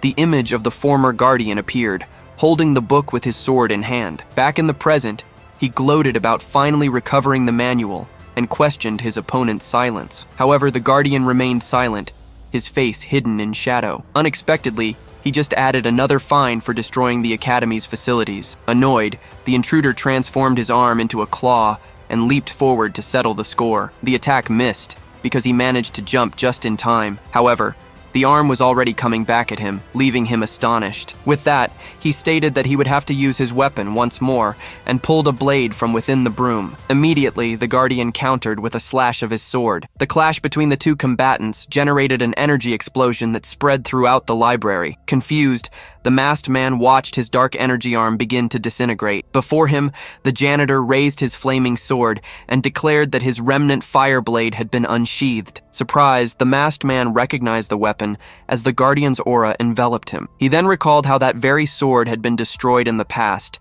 and mocked him for keeping a broken weapon. In response, the red-bearded man asked if he wanted to find out if the blade was truly useless. Immediately, the caretaker challenged him to test it and charged forward at high speed to attack. The first slash grazed the invader's face, who barely managed to dodge in time. Immediately after, the sword came down, striking him with a devastating vertical blow. The masked man's body was then split in half in an instant. After seeing him fall to the ground, the guardian stated that this should finally be over. Unexpectedly, a strange mass began to emerge from the wound in his body. At that moment, the caretaker watched the scene with a surprised look on his face. Suddenly, the invader's body began to rise again, shrouded in a dark aura. The mask then transformed into a new creature with a monstrous appearance. With his body half regenerated, he commented that the old guardian was not an easy opponent. Faced with this transformation, the caretaker questioned him about what kind of demonic technique he had trained. As he rose, the masked man stated that his objective was accomplished and that he would return once he mastered the manual. With his sword in hand, the guardian declared that he would not let him escape again. The invader then threatened him, saying that the academy he protected would be destroyed if he followed. Even as the dark energy surrounded him, the caretaker remained motionless, not backing down. With a furious shout, he prepared to unleash his full power. In that instant, he slid his own arm across the sword's blade to activate it with his blood. With the weapon enveloped in an aura, he vowed not to let him escape. The masked man laughed and dared him to try, as a wave of energy surged forward to attack. The guardian then leaped into the air and collided with the enemy's dark energy. Suddenly, Dean Yu Tianxing arrived on the scene and asked if his uncle was okay. Kneeling on the ground, the caretaker scolded him for his recklessness and his age. With his sword in hand, he stated that he would have killed the invader if not for the academy's protection. The dean then supported the wounded guardian and asked who was responsible for the attack. The uncle then revealed that the invader was Sima Yue, an ancient and powerful demonic cultivator. Hearing the name, Yu Tianxing reacted with surprise, recalling the legend of the demon. He then explained that to defeat him in the past, the Alliance of the Righteous had sent more than 30 specialists. A vision of the past then showed the Guardian and the other warriors uniting to face Sima Yue. With that, he revealed that the demon was only defeated after the sacrifice of more than 20 masters. The caretaker then said that Yu Tianxing should have already realized this was no ordinary demonic technique. He then clarified that Sima Yue's power consisted of controlling people's heart demons. The dean confirmed his instincts were right and that the attackers were manifestations. Even as the guardian insisted he needed to kill him, his nephew advised him not to waste his energy. Soon, he instructed his nephew to notify the Alliance of the Righteous about the imminent war Sima Yue was about to start. With his wounded hand, the guardian gripped the hilt of his sword tightly. He then declared that he no longer had the strength to protect the academy as his blade dissolved into light. When asked about the arena, the dean reassured him, stating he had already contained all the other demons. Suddenly, Yu Tianxing realized something was wrong and looked up at the sky. The caretaker then saw one last heart demon escaping and shouted for it to come back and settle the score. Meanwhile, in the arena, the students were commenting on how lucky they were to have the instructors to protect them. In front of a creature's remains, the crowd shouted insults, while Wu Lingen observed the hatred against demonic cultivators. Beside him, Bai Di called his name. Her face flushed. With that, the girl thanked him for saving her. Right after, she stated that even though she admitted he helped, she would still investigate him to find out his true identity. The young man watched her with a surprised expression. Suddenly, an intense light formed behind the competitor. As the last heart demon lunged forward, he pushed her out of danger's way. With a quick spin, Wu Lingen took the impact of the attack in her place. While holding her, she asked why he had risked himself again, even when he didn't have to. He then looked down with a serious expression on his face. After they sat down, she remarked that he seemed to be fine, despite the tear in his clothes. Bai Di then lightly punched his chest and scolded him for worrying her on purpose. At that moment, Tushan Xiaoyu and Murong Chan approached, with the latter offering her food so she could recover. Suddenly, Dean Yu Tianxing appeared before them at high speed. The dean then grabbed him to inspect his body, but Tushan Xiaoyu questioned his intentions. With an attentive gaze, Yu Tianxing closely analyzed Wu Lingen's body. The dean confirmed his suspicions and revealed that something had been planted in his body. Immediately after, the image showed that a heart demon seed was lodged in his chest. Although furious, the dean vowed not to forgive whoever planted the seed in his student's body. Not understanding the gravity of the situation, Wu Lingen just asked to be let go. At that moment, Yu Tianxing watched him closely, finding his reaction quite strange. Right after, Tushan Xiaoyu forcefully shoved the old man and ordered him to let go immediately. She then warned Wu Lingen to keep his distance from the elder, who looked offended in the background. The dean then asked from a distance if he felt any discomfort, but the boy said no. Still, Yu Tianxing found it odd that the seed, lethal to any cultivator, didn't affect him. Suddenly, the dean shouted for them to wait a moment, leaving the two confused. With a smile, he approached again and celebrated the fact that Wu Lingen was a commoner with no spiritual root. He explained that without spiritual energy, the heart demon couldn't grow, all while Tushan Xiaoyu was biting him. Right after, the man floated into the air and rose quickly, much to the couple's surprise. In the distance, Zhongma and Tianji watched the scene. Floating in the sky, Yu Tianxing announced to everyone that, despite the unforeseen events, the exam was officially over. He continued his speech, stating that all students would be evaluated based on their performance that day. With that, the dean released an intense energy and announced they would receive their respective rankings and dorm assignments. Shortly after, a beam of light hit Wu Lingen's shoulder. He and Tushan Xiaoyu looked back. The dean then informed them that all the information had been entered into the admission passes they each received. Checking his, he read that he was assigned to Class D, male dorm number 8, bed 1. From above, Yu Tianxing ordered all students to return to their dorms and prepare for the next day's classes. At this, Tushan Xiaoyu cheered excitedly and urged him to head to the dorm right away. On the way, he asked if she had also gotten a room, but she replied that she wasn't a student. With a smile, the young woman leaned in to say she had other plans. She then stated that as his guardian, it was only natural for her to sleep with him. The young man remembered he might have a roommate, but she just suggested kicking them out as Bai Di overheard their conversation. Bai Di then looked at her own admission pass in silence. The scene then shifted to the dorm area of Zhuantian Academy, where the pair was heading. Carrying his belongings, Wu Lingen noted that the dorm was in the most remote location with the lowest energy concentration. Tushan Xiaoyu was furious they put him there after his performance, but he accepted it, being a freshman. A short while later, they arrived in front of a sign that read, Male Dormitory Number 8. Opening the door, he noticed a light on and commented that his roommate must have already arrived. Finally, peeking through the doorway, he introduced himself politely, but fell silent when he saw who his roommate was. Suddenly, Wu Lingen found himself face to face with Bai Di, who was coming out of the shower wrapped only in a towel. He slammed the door shut, breathless and stunned, as Tushan Xiaoyu questioned him. He then looked at the sign again, confirming to himself that this was indeed male dorm number 8. Next, he recalled the kiss in the arena and concluded that what he saw must have been an illusion. With that in mind, he decided to open the door one more time to confirm his suspicions. He then saw Bai Di's back as she finished dressing and fell silent once more. He closed the door again, wondering if he was under the effect of some illusion art. Just then, Bai Di opened the door from the inside, surprising the two of them. Tushan Xiaoyu immediately demanded to know what she was doing there, but the girl replied that she lived in that room too. To prove it, Bai Di showed her pass, which assigned her to bed 2 of male dormitory 8. In disbelief, Tushan Xiaoyu accused her of being a man in disguise, but the young woman furiously denied it. Wu Lingen stepped in to confirm that Bai Di was a girl, which made his guardian suspicious of how he knew. At that, Bai Di explained she had switched places with his original roommate, who was now in the best female dorm. When Wu Lingen asked why she wanted to stay there, the girl grabbed him and said it was to observe him up close. Bai Di clarified that she needed to learn his methods, as he was the first person her age to ever defeat her. The young man processed the phrase, her age, while a note revealed he was actually 20,000 years old. After that,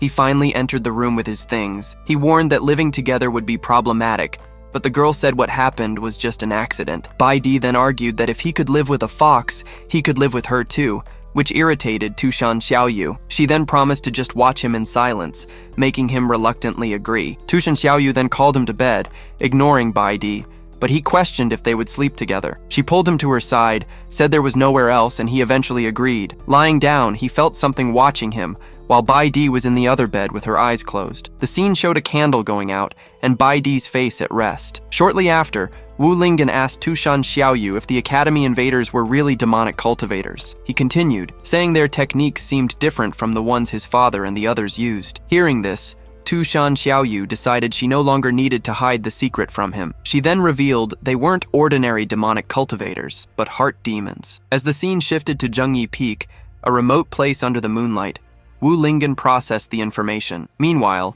in a distant magic circle, astral projections discussed Sima Yue's attack on the Xuantian Academy. One of the elders expressed surprise that the demon was still alive after so long. He then reported that the intruder had injured one of the sages and stolen a secret manual, suggesting the need for more protection. At that moment, the projection of Dean Yu Tianxing intervened to warn of an even more serious problem. In a serious tone, he revealed that the heart demon had appeared before all the students. He also explained that, to maintain stability, they had sealed the secret that these creatures are formed from the impurities of cultivators. Given this, he questioned how much longer they could keep the secret now that Sima Yue had returned. Then, the great elder firmly declared that the current world order could not be broken. Shortly after, Another man offered his Tenglong Academy's help to deal with the matter as part of the alliance. He stressed that, as allies, they should face these difficulties together, but the dean remained silent. Thus, the elder concluded the meeting, assigning the tasks of searching and containing the information to those present. Soon,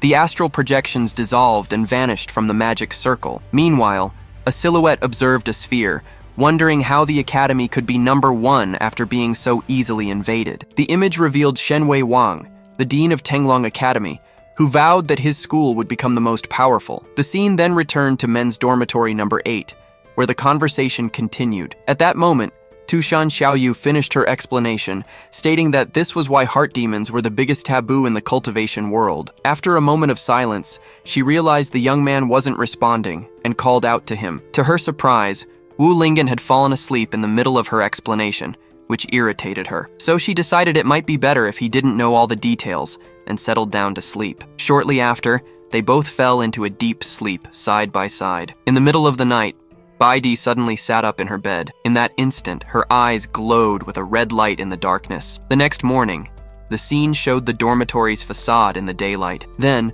Wu Lingen slowly opened his eyes and realized it was already morning. Beside him, he and Baidi stretched at the same time after a good night's sleep. Suddenly, the young man stopped and looked to his side, not understanding what was happening. A few moments later, the young woman screamed and accused him. Inside the room, the fox awoke with a dark aura and accused the woman of slandering her master. In response, Baidi defended herself, claiming the other one had climbed onto the bed and pushed her to the floor. As the argument intensified, students outside commented that the competition winner was quite the charmer. At that moment, a hand was raised to stop the commotion. Back in the room, the young man suggested that maybe Baidi had been sleepwalking and ended up in his bed. The girl desperately denied the accusation, while the fox watched her with suspicion. To calm the situation, he reminded them it was the first day of class and they couldn't be late. As the girl got ready, his guardian asked if he would let her go unpunished, but Wu Lingen just reiterated the importance of the class. Suddenly, Instructor Mei Yanli opened the door and asked what the gossiping students were doing there. At that,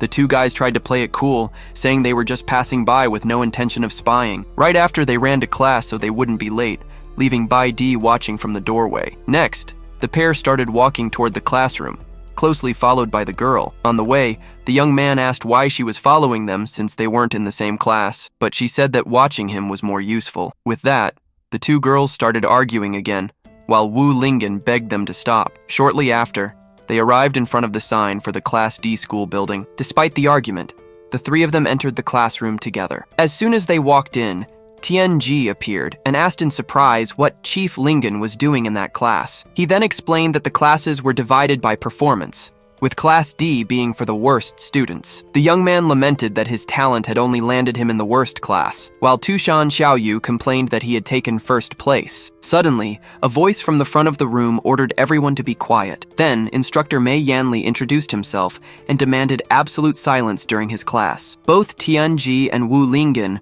were surprised to find out that this master would be in charge of their class. The teacher decided right then to use one of the boys to make an example on the first day. A moment later, he yelled at Tianji for whispering and threw a book at him. The object flew swiftly toward the boy's face. At the last second, Wu Lingen caught the book and apologized, saying it was just instinct. The instructor glared at him, annoyed for causing trouble, while Tianji thanked him in relief. With a thud, Mei Yanli slammed a stack of books on the desk and told everyone to be quiet. He then announced that their first class at Xuantian Academy would begin. Soon, the books flew from the stack and distributed themselves to each student. The master explained that this was the standard Qi training manual of the Alliance and that they must follow its instructions. At that moment, a student complained that everyone there should already be past the Qi refining stage, much to Wu Lingen's surprise. Annoyed, the instructor hit the young man with a book and said their techniques couldn't compare to the Alliance's. Lying on the floor, the boy was ignored as Baidi questioned why Wu Lingen hadn't defended him. Next, Mei Yanli explained that the Alliance's technique was the safest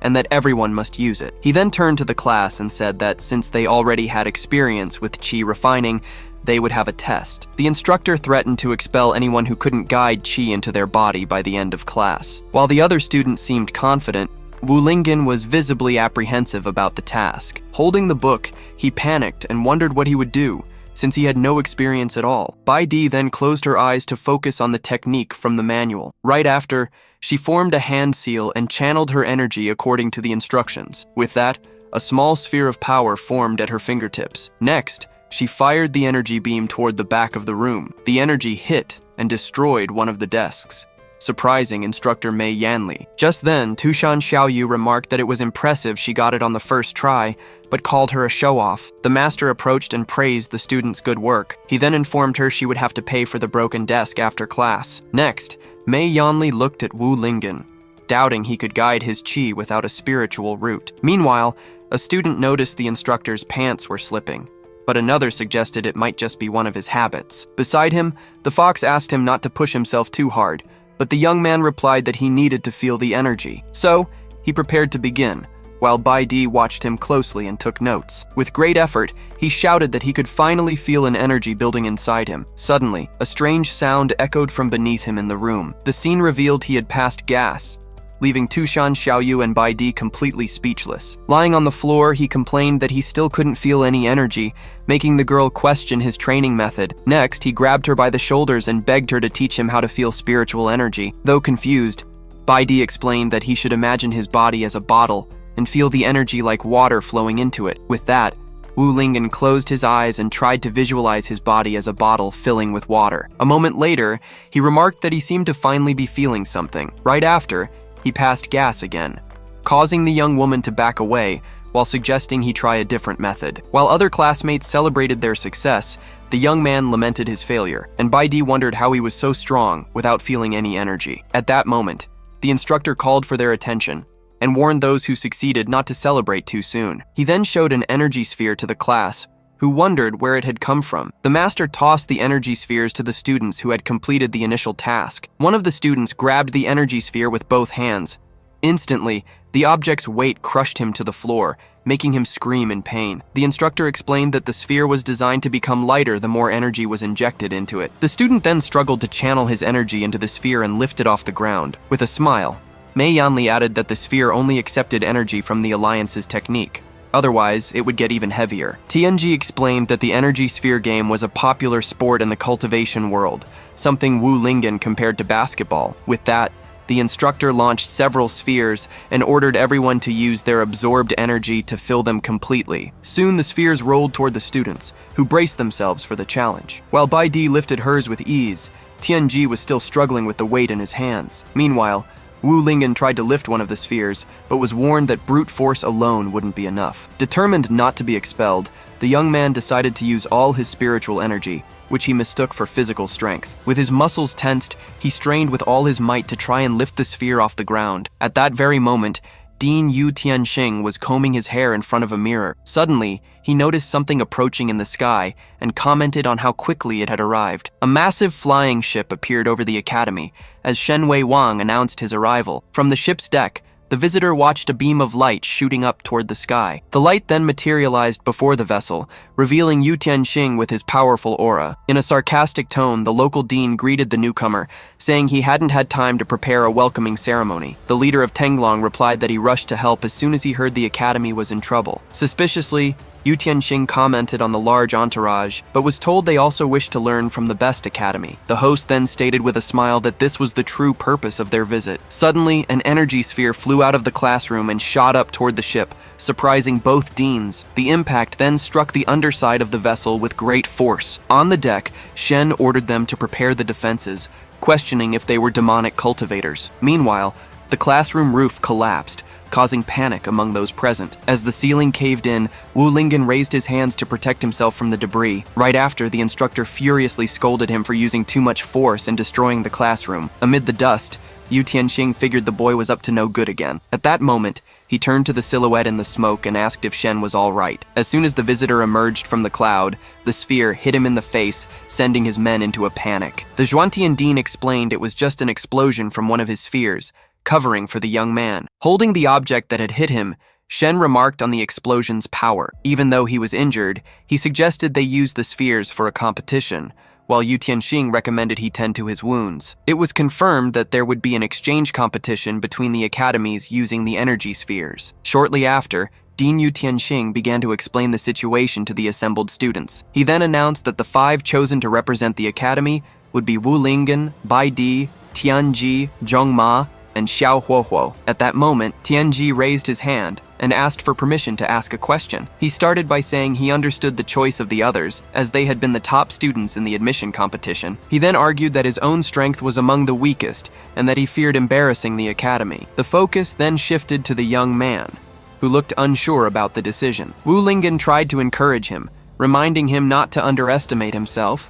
as hard work always pays off. Nearby, Xiao Huohuo mocked him, saying that if effort were enough, he would already have a spiritual root. The dean intervened, stating that Tianji's ability to foresee the future would be a great advantage for the team. Once the first issue was settled, Wu Linggen raised his hand to ask his own question. He then asked, a bit awkwardly, how exactly the game with the energy spheres worked. Bai Di explained that it was a 5-on-5 match, where the goal was to control the sphere and throw it into a gate in the air. She added that while physical contact was forbidden, clashing with energy was allowed and essential for victory. Hearing the rules, the young man questioned if his participation was a good idea, but Yu Tianxing reminded him the competition was only happening because of him. Right after, the dean informed them the competition would take place in 3 days, and they should use the time to train. In a serious tone, he added that the Zhuantian Academy's reputation was on the line. To motivate them, he promised to reward each of them with a golden medallion for their victory. Zhong Ma then explained that the medallion was the Academy's highest honor and guaranteed double the cultivation resources. With this, Wu Linggen became excited at the prospect of finally succeeding in his training. He immediately got ready to start training, but the others didn't show the same enthusiasm. Xiao Huohuo declared he wouldn't train with someone incapable of using spiritual energy. Next, Zhong Ma stated that the extra resources meant nothing to him, since his family owned the academy. Bai Di then suggested they ignore the others, and just the 2 of them train, leaving Tianji aside. Holding a sphere, she explained that the more energy injected into it, the greater the advantage in controlling the ball. At that moment, she challenged Wu Linggen to try and take the sphere from her hands, and he readily accepted. As he lunged forward, the girl dodged and explained that the sphere couldn't simply be grabbed. With a smile, she watched him closely as an energy aura formed around her. Wu Linggen decided to use his speed and lunged surprisingly at his opponent. However, she moved away, saying she wouldn't make it easy for him. On impact, his hands accidentally pressed against the young woman's chest. The girl then backed away as the energy sphere rolled away. Right after, Xiao Huohuo accused him of doing it on purpose, but Wu Linggen bowed to apologize. He approached to ask if Bai Di was okay, and she replied that she was already over the incident. The girl then averted her gaze and noticed Tushan Xiaoyu watching from a distance with a dark aura. At this, Tushan Xiaoyu ordered her to stay away from him, while Murong Chan offered food to ease the tense atmosphere. Back in the courtyard, Bai Di composed herself and said they should continue training. In that instant, she made a hand seal and invoked one of her special techniques. With a circle of swords hovering in the sky, she instructed Wu Linggen to use it as a target to practice his throws. Holding the sphere, the young man realized it wasn't that heavy and that he just needed to practice his aim. He then threw the sphere with force towards the target and was praised for his accuracy. The energy sphere, however, ricocheted off one of the swords and flew in another direction. At that moment, instructor Mei Yanli appeared, furious, and threatened to cut his resources for destroying academy facilities. Bai Di then asked if he had heard a strange scream, but Wu Linggen quickly changed the subject. Far away, Dean Shenwei Wang observed the scene, commenting on the audacity of the Xuantian Academy. Still holding the sphere, he complained that he had been provoked twice in the same day. One of his disciples, Liang Zifeng, tried to tend to his wounds, but Shen refused, saying a simple sphere couldn't hurt him. He then instructed the student to focus on preparing for the competition scheduled for 3 days later. With a determined look, he declared that the future of both academies would be at stake in that match. At that moment, Liang Zifeng solemnly swore to lead the Tenglong Academy to victory against the Xuantian Academy. The dean praised him as his best disciple, while the young man silently promised not to disappoint him. Determined to win at all costs, Liang Zifeng stared at a purple crystal in his hand before the scene changed. 3 days later, in the Xuantian Academy courtyard, Yu Tianxing was on stage for the event's opening ceremony. He then asked all the students to give Dean Shen a warm round of applause. With that, the visitor walked onto the stage with his face bandaged as the crowd applauded him. Among the students, Wu Linggen and the others commented on the rival dean's strange appearance. Shen then approached the microphone to give his speech about the competition. He began a long, formal speech about the event's importance, which soon bored those present. The speech continued monotonously, causing several students in the audience to start dozing off. Annoyed by the lack of attention, Dean Shen decided he would teach the freshmen of that academy a lesson. On stage, he commented on the simplicity of the training field, but Yu Tianxing retorted that he preferred to invest resources directly in the students. In response, Shen offered to build a real arena and took out a golden talisman. Shortly after, he slammed his hand on the ground with force and activated a powerful earth technique. A strong tremor shook the place, leading the students to wonder if the academy was being destroyed. Then, everyone screamed as they saw a huge structure emerging from underground. The young Wu Lingen and Bai Di stared at the scene, unable to react to what they were witnessing. Finally, a gigantic stone arena rose from the ground, completely surrounding the academy's courtyard. Bai Di was impressed by the dean's power, while Wu Lingen marveled at the cultivator's abilities. From above, the two leaders announced that the competitors should prepare, while the other students headed to the stands. The scene then shifted to a stone arena with markings similar to a basketball court. Dean Yu Tianxing turned to his students and declared they had to win, no matter what. He then introduced the home team, as the young man without a spiritual root showed his determination to claim the cultivation resources. With a confident smile, Xiao Huohuo promised himself he would shine in this competition. He then whispered to his teammate that he would surpass him, leaving the boy confused by the comment. Meanwhile, Yu Tianxing continued the introductions and announced the competitors from Tenglong Academy. The camera focused on the opposing team's leader, Liang Zifeng, who had an air of superiority. The scene soon revealed all the members of the rival team: Zhu Long, Li Luoying, Wan Ping, Zhen Lingyu, and their leader, Liang Zifeng. Among them, competitor Zhen Lingyu encouraged him, but he responded with a warning not to underestimate their opponents. Looking at his master, Liang Zifeng vowed to fulfill his old wish at any cost. Next, Wan Ping told him to relax and insulted the Zhuantian Academy team, calling them trash. Facing the insult, Tianji immediately reacted, shouting that they weren't weaklings. The provoker then challenged him directly, calling him useless, which made the boy even angrier. The Tenglong leader intervened, ordering his ally to stop talking. They would settle things during the match. Seeing this, Bai Di commented on their arrogance, but her teammate noted they were well-trained. Zhang Ma quickly confirmed this observation, leaving the rest of the team anxious. In a serious tone, he revealed they were all elite talents with extensive training histories and were undefeated in competitions. Tianji scolded him for not telling them sooner, but the reply was that no one had asked. With a confident look, Xiao Huohuo brandished his weapon and said they didn't need to worry, because he was there. He then pointed at the opposing team and declared with conviction that he would defeat them. Right after, the young man prepared to make an oath with his weapon in hand. However, instructor Mei Yanli appeared from behind and took the object, informing him that using spiritual treasures in the competition was forbidden. The Tenglong team burst out laughing, mocking him for not knowing the rules and commenting that it would be an easy match. From the stands, Dean Shen taunted Yu Tianxing about his player selection, but was told his opinion was irrelevant. Shen retorted that he looked forward to seeing him admit defeat at the end of the match. With a calm smile, Yu Tianxing warned him not to underestimate those young people. Finally, looking at the arena, he declared that he only put them there because he truly believed they could win. Instructor Mei Yanli then frisked the young man and ordered him to remove the training weights he was carrying. From high above the arena, Yu Tianxing shouted in annoyance, demanding to know where he was hiding so many items. Next, the instructor explained that the match would last for 1 hour, with a halftime, and the team with the most points would be the victor. With the energy sphere in hand, he told everyone to prepare for the game to begin. As the Tenglong Academy team took their positions on their side of the court,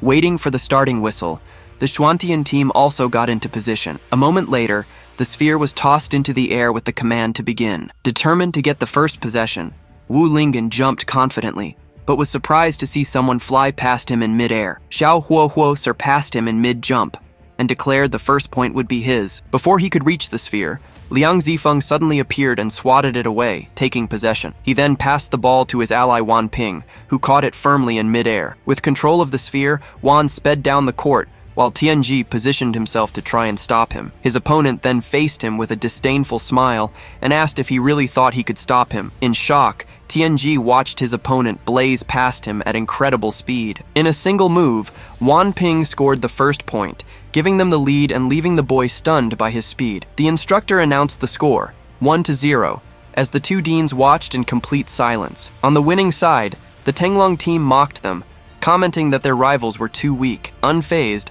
Bai Di took the ball and warned her teammates to stop their infighting. With a plan in mind, she took the lead on the attack and advanced, counting on her allies for protection. In front of her, Liang Zifeng positioned himself, confident that no one could get past him. However, the young woman zipped past him in the blink of an eye, leaving him stunned. At the same time, the other Tenglong players came together to form a defensive wall. Before they could reach her, Xiao Huohuo leaped to her side and unleashed his energy, clearing a path for her. He then knocked down the 3 opposing players with a powerful wave of energy. Immediately, instructor Mei Yanli showed Xiao Huohuo a yellow card for maliciously injuring his opponents. With the card in hand, he declared that there were no teams in the arena, only justice. Despite the foul, Bai Di continued the play and prepared to shoot the ball. She jumped confidently, determined to score, but Zhu Long quickly moved to block the attack. At that moment, her opponent took a bite out of a piece of meat he was holding. A moment later, a shockwave from the ground threw Bai Di backward with great force. The scene revealed that Zhu Long had transformed into a reptilian monster and regained possession of the sphere. As soon as she landed, a black shadow sped past her. The shadow then struck the energy sphere in the monster's hands. The ball was then thrown directly to Liang Zifeng, who praised the play with satisfaction. He advanced with the sphere in hand, ready to attack the opposing field. Zhang Ma and Tianji prepared to intercept him as he ran with an intense energy aura. Without difficulty, he broke through their defense and scored the second point of the match. The instructor then announced the score, 2-0, as Zhen Lingyu praised her leader's skill. After the basket, Liang Zifeng turned to face Wu Lingen and Xiao Huohuo. The two were surprised, not understanding the intention behind his gaze. With a confident smile, he pointed at them and declared he wouldn't let them score a single point in the match. Hello everyone! Did you like the story? I loved it. If you want to follow the next part, make sure to subscribe to the channel and leave a like. See you in the next story, guys.